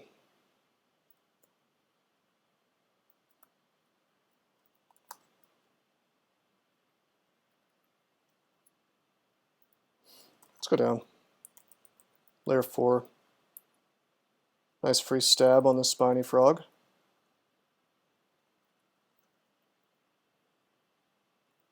Can't use this ring mail.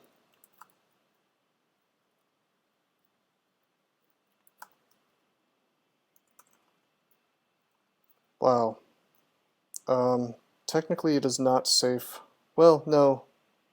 Well, can he shoot me from here? He can shoot through the bush, he can't shoot through the plant.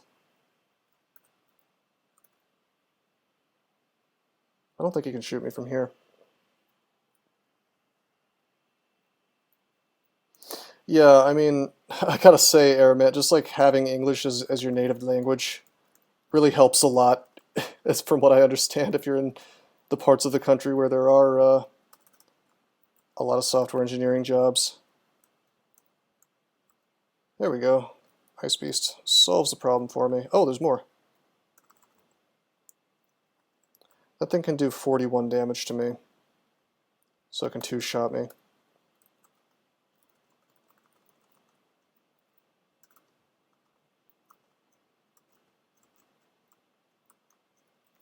If I just keep throwing Ice Beasts at it, it should die.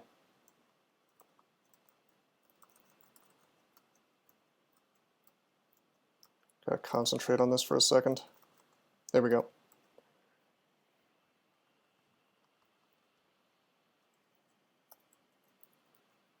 But yeah, I mean, there is kind of this life cycle from what I understand where at first the company outsources a bunch of crap from, I don't know, India or something, and they pay the price. They don't pay a lot of money, but they pay the price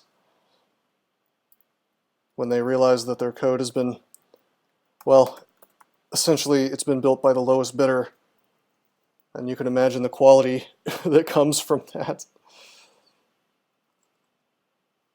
Well, I mean, Aramant, that's not a problem I've ever had. Like I said, I'm very much a person who speaks his mind. I mean, I'm saying nothing about the particular people who are writing the code, just the fact that, like, you know, when you don't pay a lot of money, that's, you know, what's that phrase? You get what you pay for? I mean, generally true.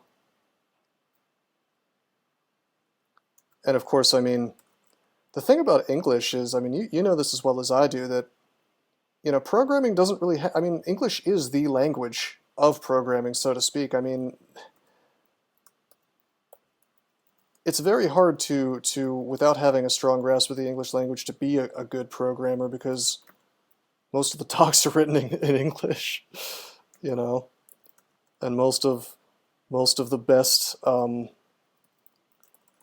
know, sample code, things like that, it's going to be in English, you know.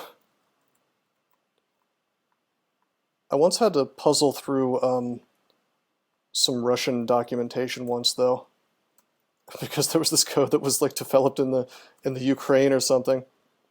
When I was freelancing, this is a freelancing job, and like there was no English documentation for it, or there was, and it was really crappy.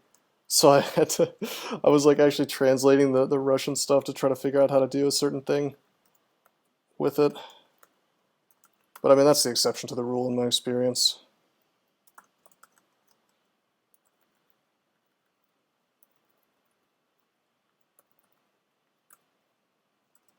It's this IPTV thing. All right, let's go down, let's go up.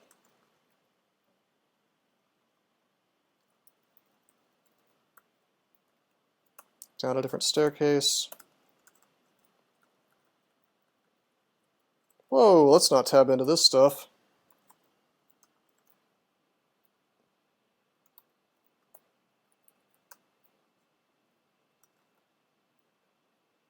You know what? I'm gonna emulate this stuff. And then I'm gonna ice blast. Code's a disaster. No one wrote it. It still works there. That's usually a very bad sign. If no one that wrote it still works there. That's I mean, that increases your time spent getting up to speed by like double at that point. I mean, no, it is, yeah, from what I understand, it is par for the course, but I don't know, you usually, somebody trains the replacement, you know, at least sometimes. But yeah, standards are huge. Take a look at the crawl code base if you want to see some real hilarity. You know, these open source projects are always funny to me because it's very, very obvious that it's this hodgepodge collection of people who didn't necessarily have formal training in computer science. This is crap. I don't have RC plus. I'm gonna acid this stuff.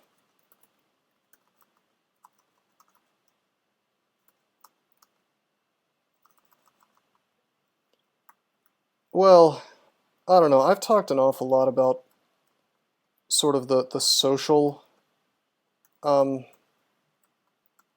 social element of open source projects because it's super, super interesting to me. And I'm sure you probably, if you watch my YouTube, I'm sure you've seen the, you know, me talk about this stuff, but like,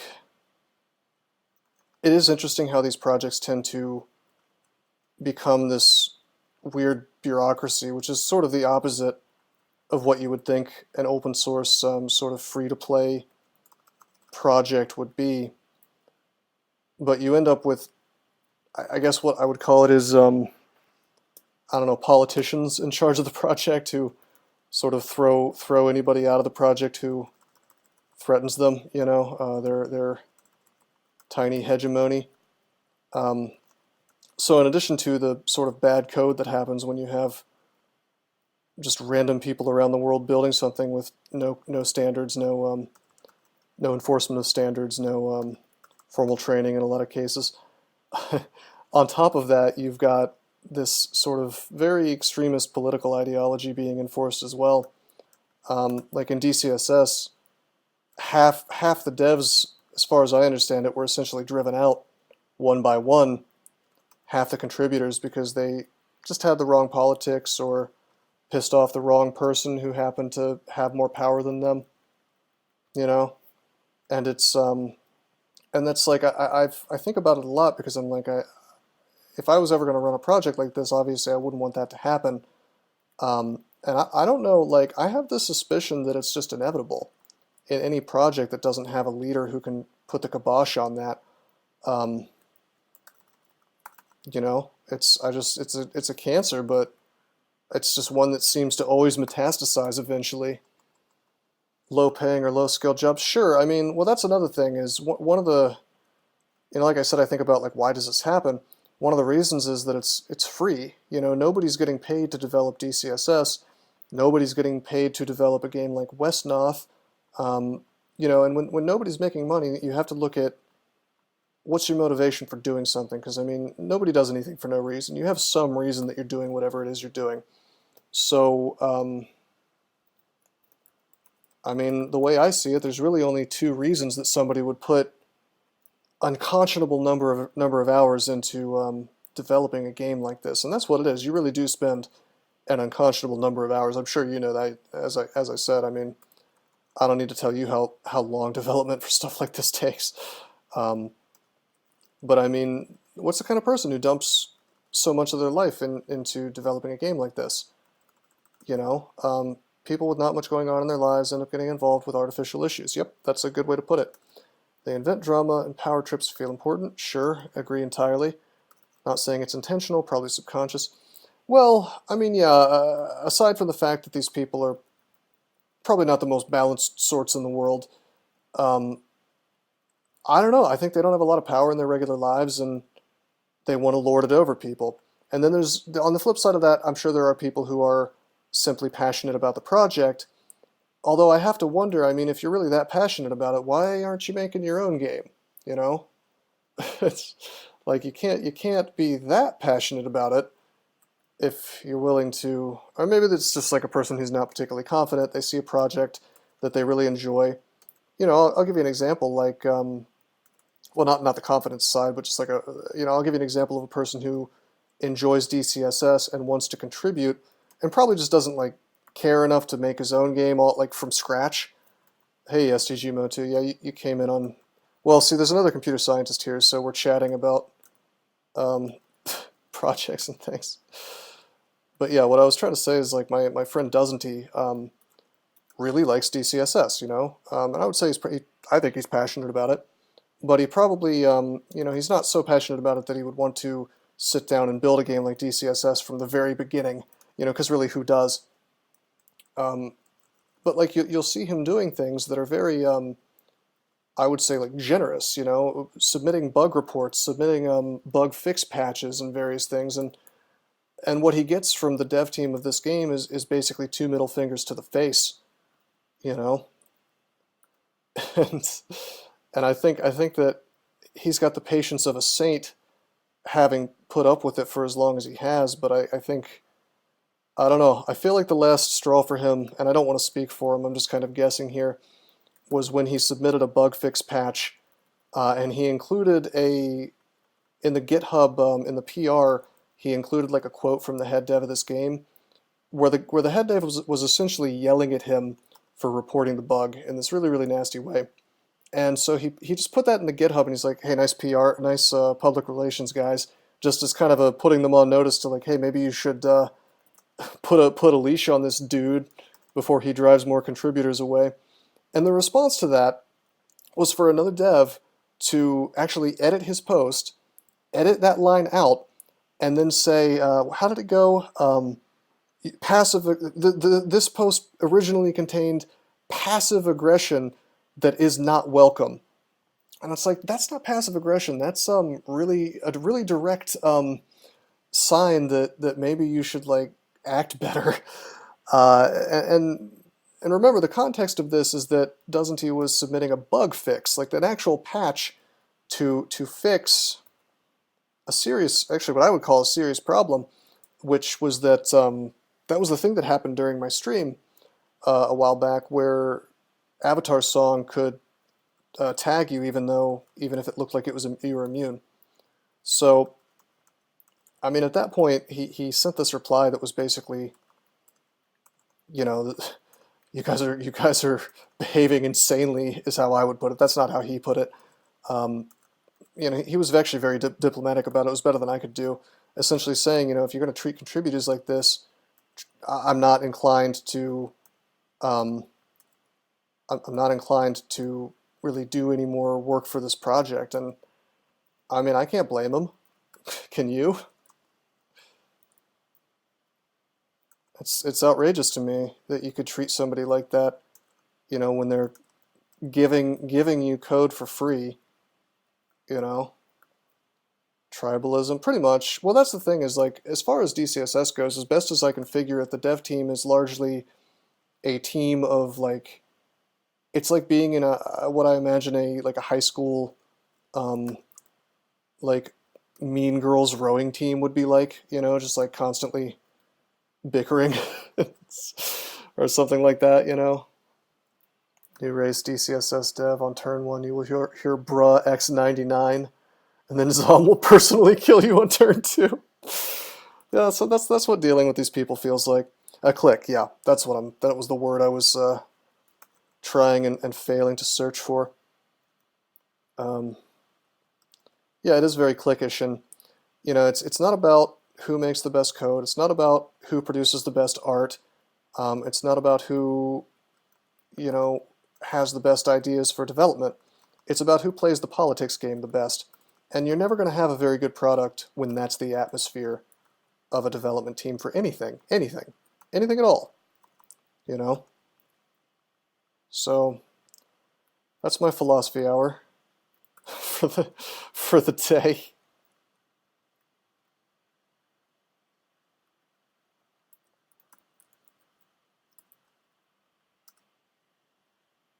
High school girls, oh, I mean, I don't know, SDG.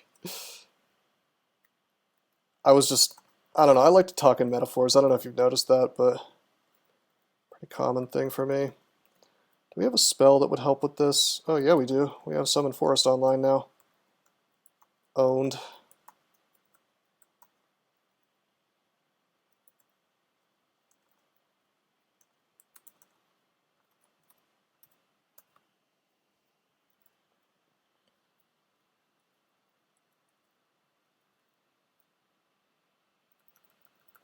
I mean, yeah, there's a lot of things you could compare it to.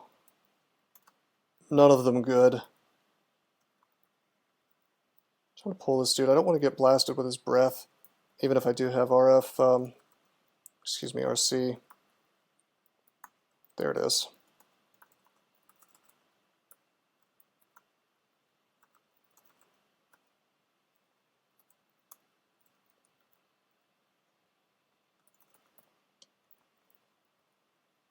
They do 75 damage without RC, half that with.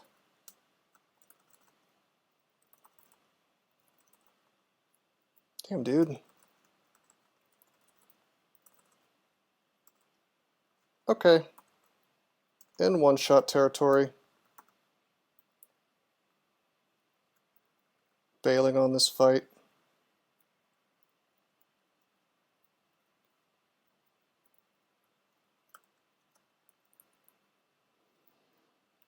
Try again.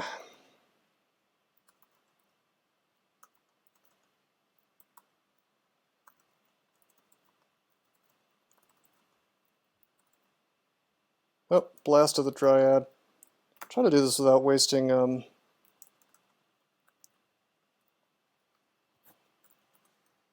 resources.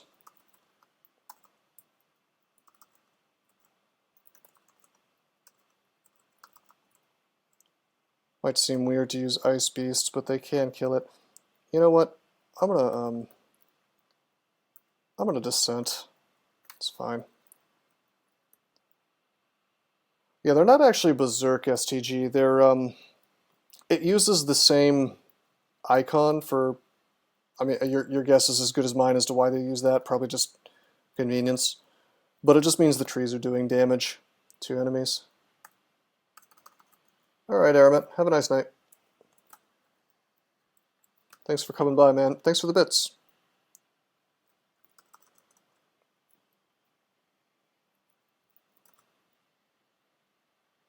Old ladies that could not agree on what spray to use. Let's drop some stuff. Don't need these goofy weapons. I don't need enchant weapon anymore in terms of scrolls. Let's stop picking that up.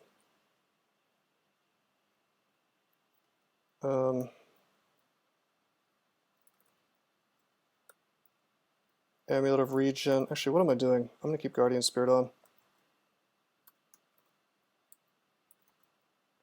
Pro Fire, we don't need that. Not as long as we're wearing Robe of RF Plus anyway. We have Ice, we don't need that. Spell Power Boost, but whatever. I'd rather have Magical Power. That's like having more hit points. Look at these resists. Really good. I'd like to have Arlek. We have 2 Scrolls of Acquirement, which I was just sort of talking a lot. Well, STG, the Redigit is making money, though. I mean, so in addition to... I mean, I do believe that Redigit is very passionate about his project on account of just how cool Terraria is. But he is making money off of it, let's be honest. So he has dual motivation not to behave like an enormous prick, you know? Maybe that's part of it. Maybe he's just a cool guy. I don't know. What should I acquire? So is EA. Well, you got a whole different slew of problems when you start talking about AAA companies. Then you've got like demons in suits calling all the shots. Wait, what am I doing? I'm Gozag. Of course we acquire gold twice. 930, 640, not the best acquirements. Yeah, no, I mean, that's Redigit. I've talked about this on stream before, I think, how just unbelievably generous that guy is. I mean, doesn't even charge for expansion packs, nothing like that. He just keeps producing, keeps producing.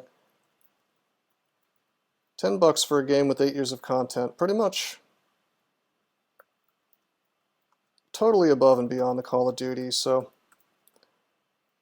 But honestly, I think he's probably like me, where it's just like, he wants to make enough money, and again, I don't know if this is, I have no idea if this is true or not, I'm just assuming that, from his behavior, I assume that he just wants to make enough money to make a living, and as long as he's doing that, he's happy to do the stuff that he enjoys, and that's it, you know? Let's actually use Conjure Flame for once, how about that?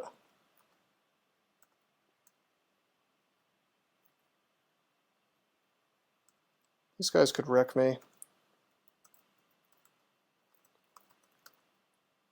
Throw a bit of Frost. Hey, Ninja Joe.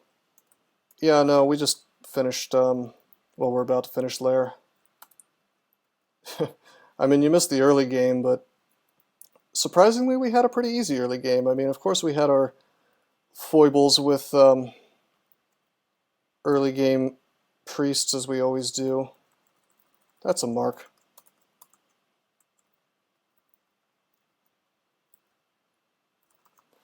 Yeah, Blink Frogs are no joke. Even for high AC characters, they're pretty terrifying if you think about it. 20 damage cuts through AC like a hot knife through butter.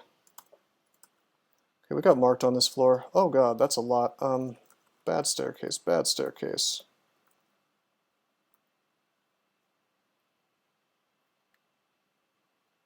Don't know where this one leads. Let's check it out.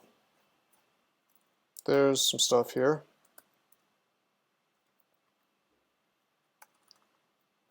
Okay, I ice blasted there because I didn't want to get pizzoned by being put to sleep. Let's pull this thing up.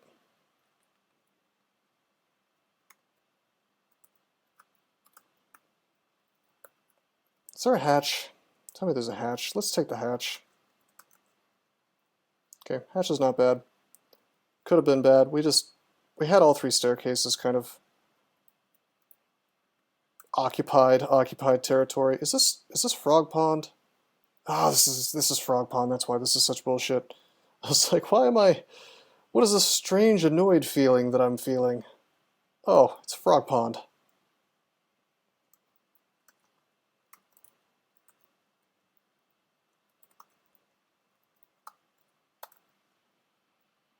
Stick to snake spam to deal with blink frogs. That works. Hey, use whatever works, man. The big thing is just like you actually can pull them upstairs. It's just sort of annoying is all.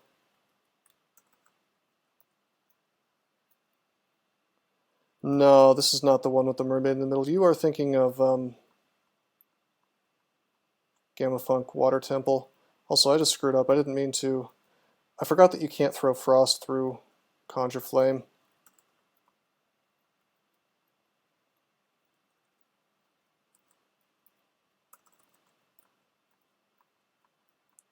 I was sitting there trying to Conjure Flame through these guys. Whatever, man. I'm actually half decent at melee. I mean, we just basically tanked all that. Thank you, shield. Well, being an ice guy is nice against the blink frogs because you can at least slow them down with freeze, you know. What are you... STG, are you playing Minecraft? What game is this? Or is that... Oh, you were playing World of Warcraft, weren't you? You mentioned something about this the other day. At least I think you did.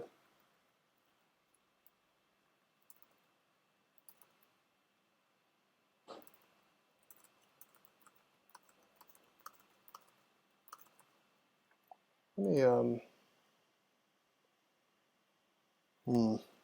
let's finish up this floor. Not a whole lot left. Been talking about Terraria since Philosophy Hour. Oh, I didn't know you were still talking about that.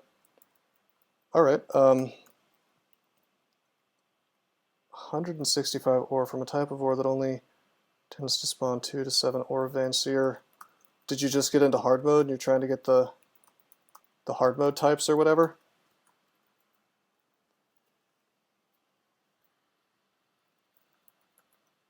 Can't you just skip that and go for chlorophyte? I remember there was some kind of goofy trick. Fishing boxes. Yeah, yeah, man. I forgot about that. That's the trick. You just like fish up outlandishly powerful stuff and immediately go to full strength. Hey, doesn't he? I see you're back. What's up, man?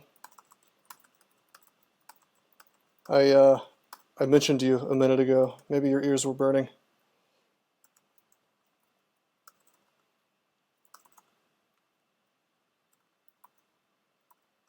It just got there? Ah, okay. Well, welcome back. We got we got Frog Pond. Always a pleasure to get the Frog Pond.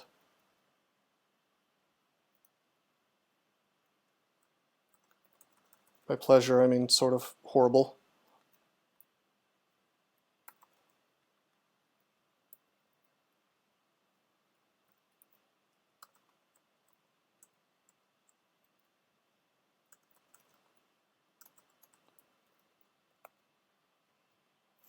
Let's these staircases should be clear by now.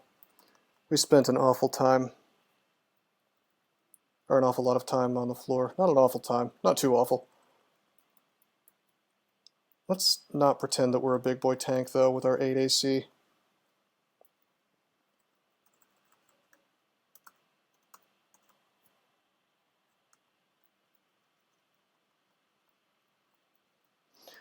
the fishing dailies. It's a lot of fun, that game. You guys are making me want to play some Terraria. How would you guys feel about me doing a Terraria playthrough on stream? Is that boring? Is that too old of a game? I mean, Terraria has some replay value, but less than I would like.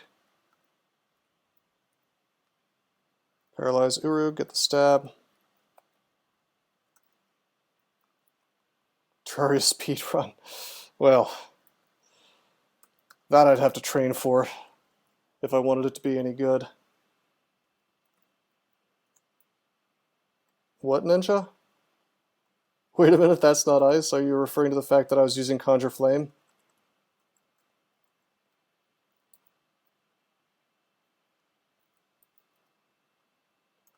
Yeah, I still haven't looked into what that update's going to give, but I'm sure it's going to be cool.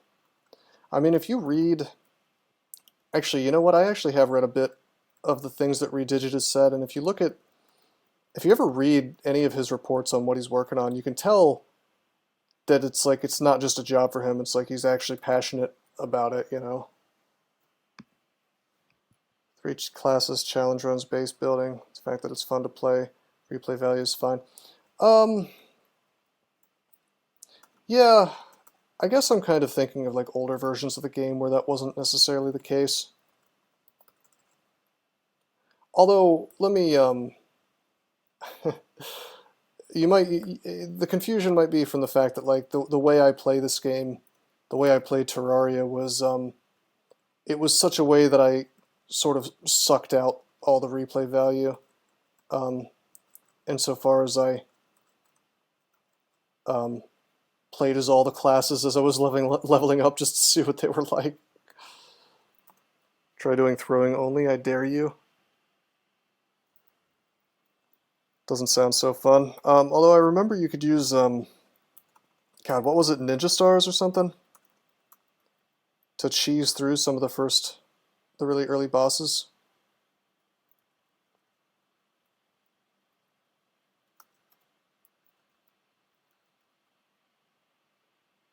Why haven't you played more Tome?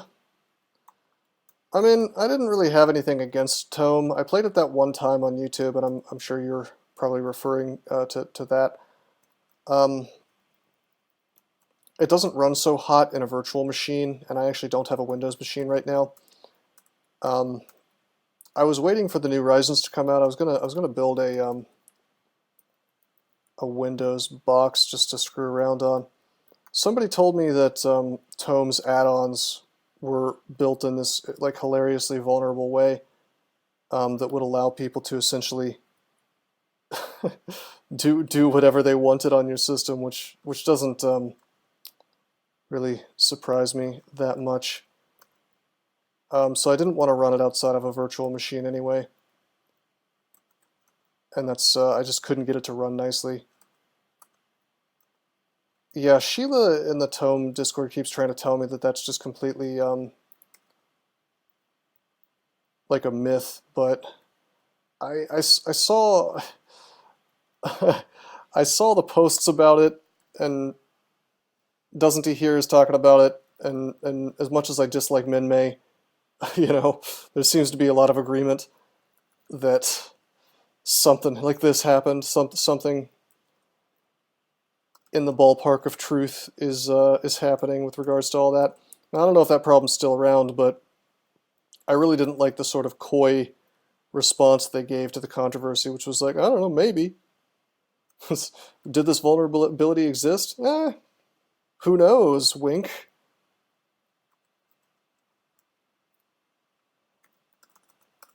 Which is never really the response you want to give when people are trying to figure out if they should change all of their passwords and set their computer on fire. You know. All my Bitcoin stolen. But I mean, I'm going to build a Windows box that essentially exists only for streaming, so I'm not going to really care so much if something like that were to happen. But I definitely don't want I don't want to get pwned on my actual work machine, you know, for obvious reasons. Wow, a different +2 cloak of poison resist. Now we get to choose based on the fashion. Do we want the gray one? Or the, I guess that's a teal? Maybe a cyan, kind of? I think I want the gray.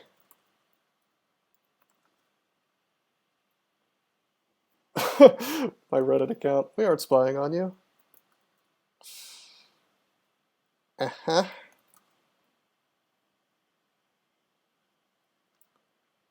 Yeah, that's the other reason I haven't used Windows in years for, you know, a daily work machine. It's just got to be too much for me, you know. Alright, Lyra's done. How far do we want to take this?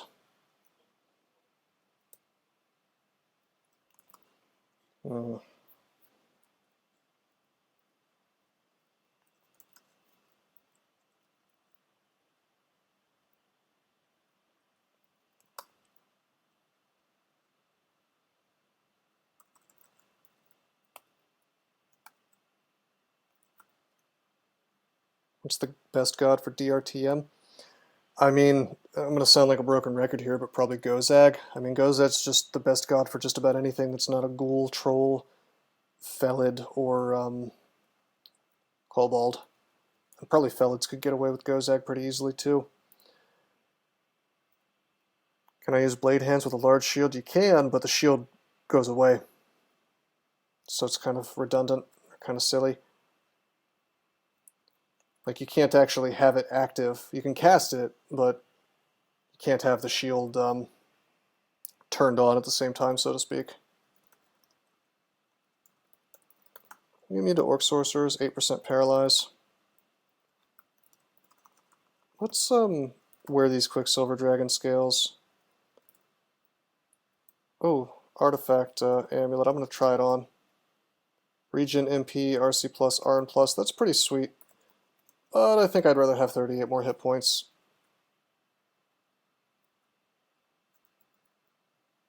For the time being. Well, Ninja, you're going to end up in that shield later as you're in stat form. So I would just save it for later. I wouldn't wear a large shield immediately on a transmuter. I mean, you could. But at that point, what you're going to be doing for the longest while is just punching things while you're wearing the shield. It's not a terrible idea. The large shield just does so much work for you that... Oh, it's a green draconian. Yeah, you should be a punch man. Shields are actually super duper important for draconians in my opinion, because it's like you get the AC from your scales, but you don't get any GDR. So if I were you, I would just be a punch dude until stat form shows up, and then be a way better punch dude. Don't forget you can still use Beastly Appendage to get a little extra action. Let's get this Ring of Strength. I want to be immune to MR threats, so we're going to wear the Quicksilver Dragon Armor. Going to wear the Ring of Strength. I guess I could go ahead and I guess I could go ahead and get some shops. Yeah, Sticks to Snakes is great. Yeah, train shields is 25. You should be training nothing but shields for a while. I mean, set the skill training target to 25, but you won't necessarily get there before it's time to start training for stat form.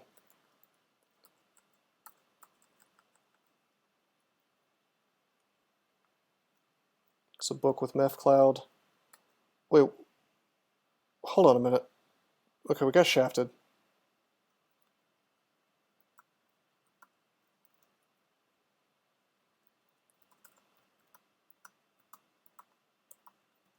We're going to be getting strength, by the way.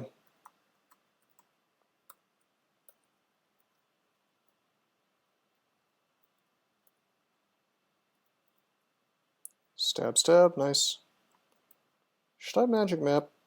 Just kidding, I can't. I don't have any. Oh shit, this is terrible.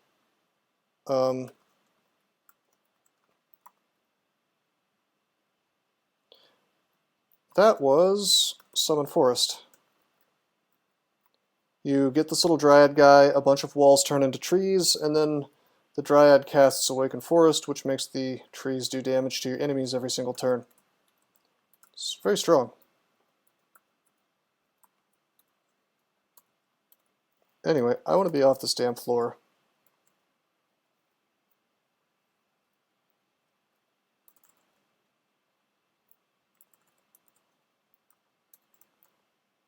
Yeah, it's really good. It's also outrageously strong in Swamp.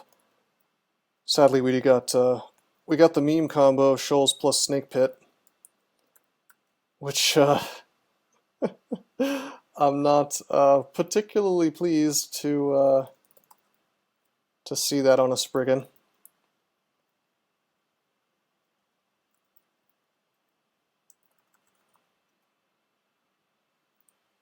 Big flavor fail. Huh. Yeah, maybe. Let's enchant up the buckler. Very unlikely to end up using something other than that buckler. Whoa, hold on.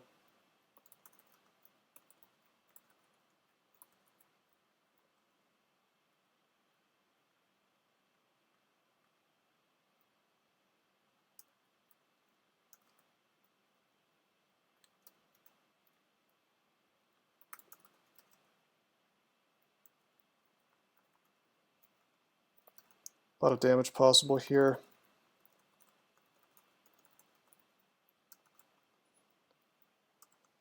Stupid shaft really boned me up.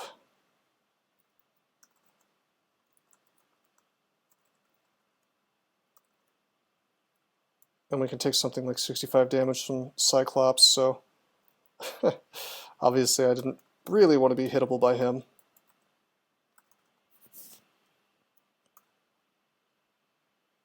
Oh, SGG, that really sucks, man. Maybe you sprained something.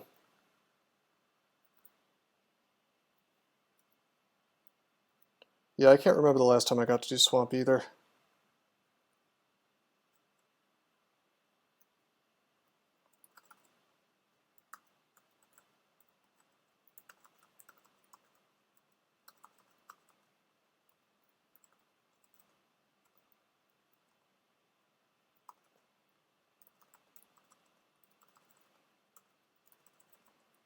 Just using summons. Which immediately get wrecked. But Ice Beasts are really good, you know. Sort of finishing up this D12. Can I get a stab? Nope.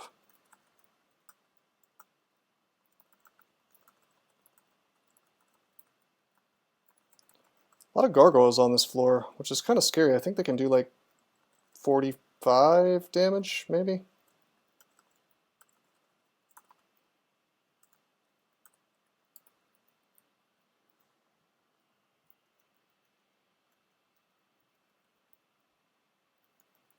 I guess I'm inclined to see what the orc shops are before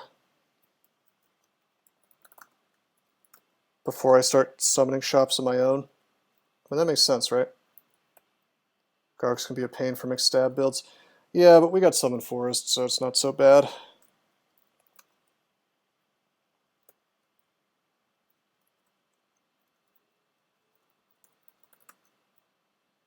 Paralyzed 0%. This is not bad.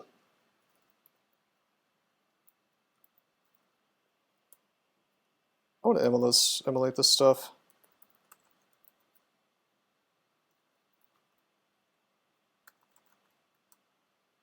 Just because there's a warlord.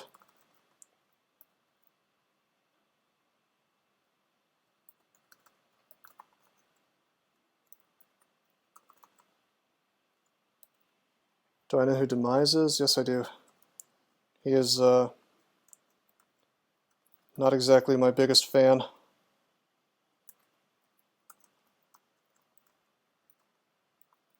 From what I understand.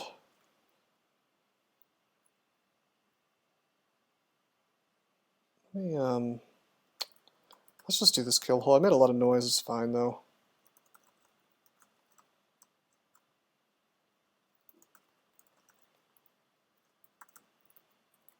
Put this dude in a conjure flame is what we'll do. Yeah, that's perfect. What did I do to make Demise mad? I mean, my understanding is it's actually very easy to make Demise mad. He's a mad guy.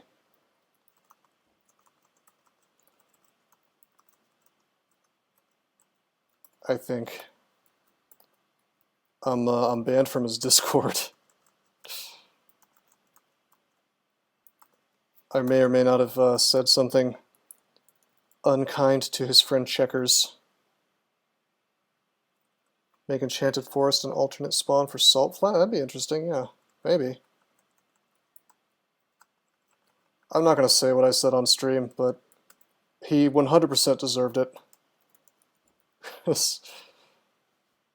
Basically, it started when Checkers banned me from the Australian server, Discord server for Crawl, and when I asked him why, the answer was, I don't like you.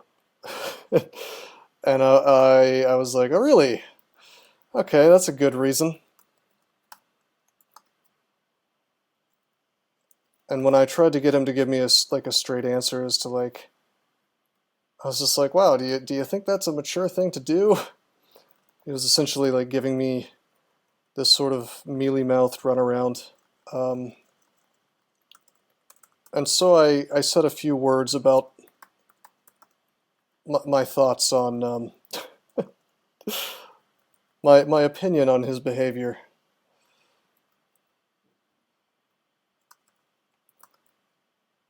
You can come to my Discord, I guess, if you really want to know. Maybe I'll post the screenshot, but it's probably nothing I should say while on Twitch. I don't think it's against Twitch terms of service, but you never know. But anyway, Demise got butthurt about that because I guess Australians stick together.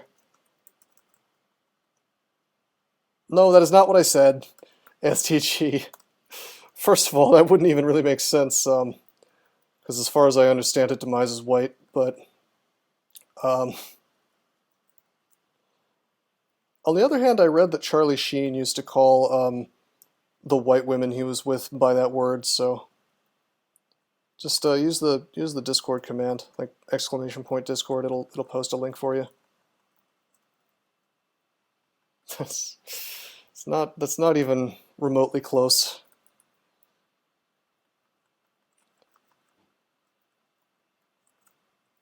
Just kind of tabbing through this place. I should probably be a little more careful.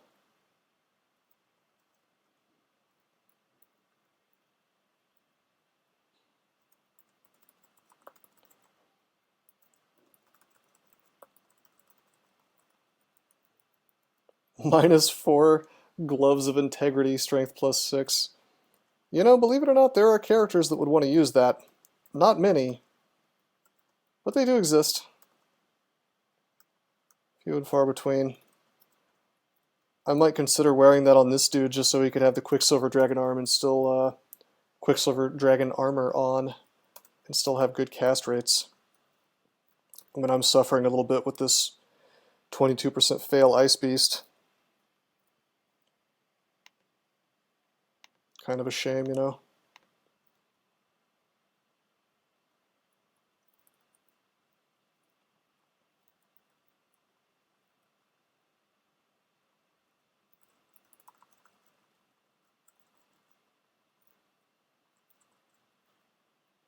Let's go back. Let's keep resetting these fights, you know.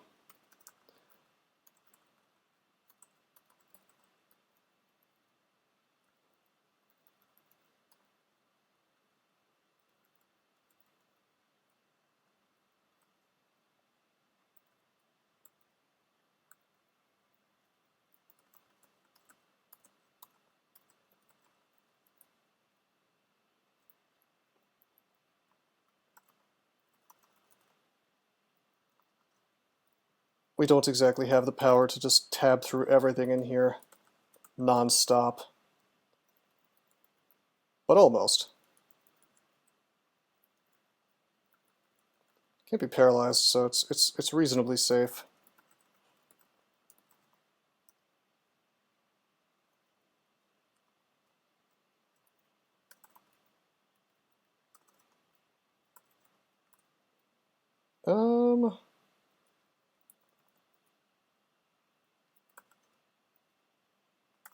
Wow, okay. I guess I'm just gonna ice blast these guys. There we go.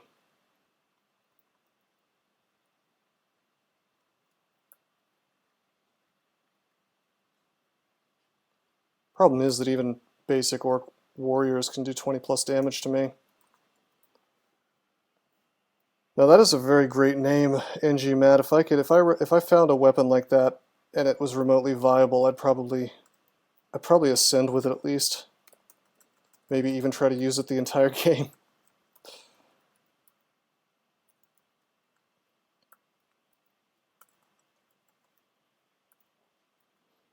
I just realized Spriggans can...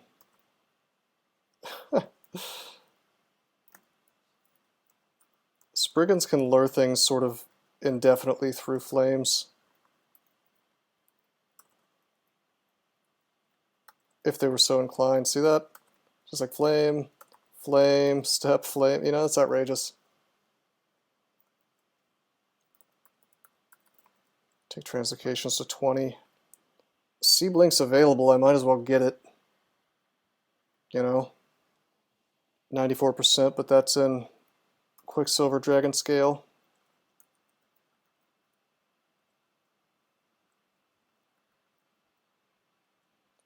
Blood Moon and Twins at the same night. Bro moment. Is the Blood Moon really that bad? I don't remember it really being that bad. I mean, I hope you have an arena set up. I guess it could be kind of a problem if you don't.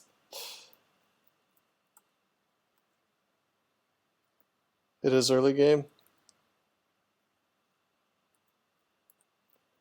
Lots of potions. We'll buy all these. Cancellation's good. Bro moment. Oh yeah, hard mode Blood Moon, I remember. That can be ugly. What's the other one called? The Eclipse or whatever? I always wanted to get that one. I think you have to kill Plantera to get it, but there was an item there that was a lot of fun. The Scythe or whatever. Really good melee weapon that had some range to it. Plus 5 AC.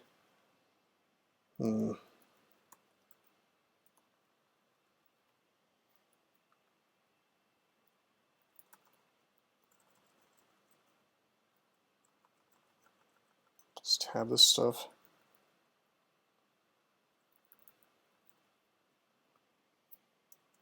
Well, we have Pog available. Not that we would ever need Pog, but it's here. Death Sickle from Reapers. From the Solar Eclipse. Yeah, that's what I'm talking about, the Death Sickle. I remember that was fun. I remember like changing my character out from a hardcore caster to a melee guy, and I went from using the really abusable Death Sickle spell, or at least I don't think it's called that. It's called something else, Death Scythe or whatever, that you get from the demons in the underworld. And I remember you could cheese that so hard because it hit like 40 times at the beginning. Yeah, Demon Scythe. So like it was even useful. You know, it was useful for like way longer than you would expect it to be. You know, stat form is available if we want to have a stat form character. I mean, that's end game. Book of the Sky is available for D-Missile. Certainly we want that. So we'll purchase both of these, I think. That is totally worth getting. Still no Malign Gateway though.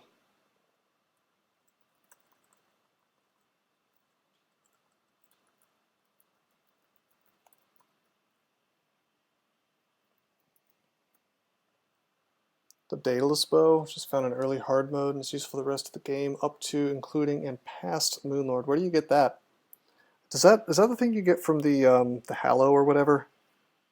Where you could just like farm unicorns for it or something? It's been a while since I played the game, but I'm remembering some things. Hallowed Mimic, yeah.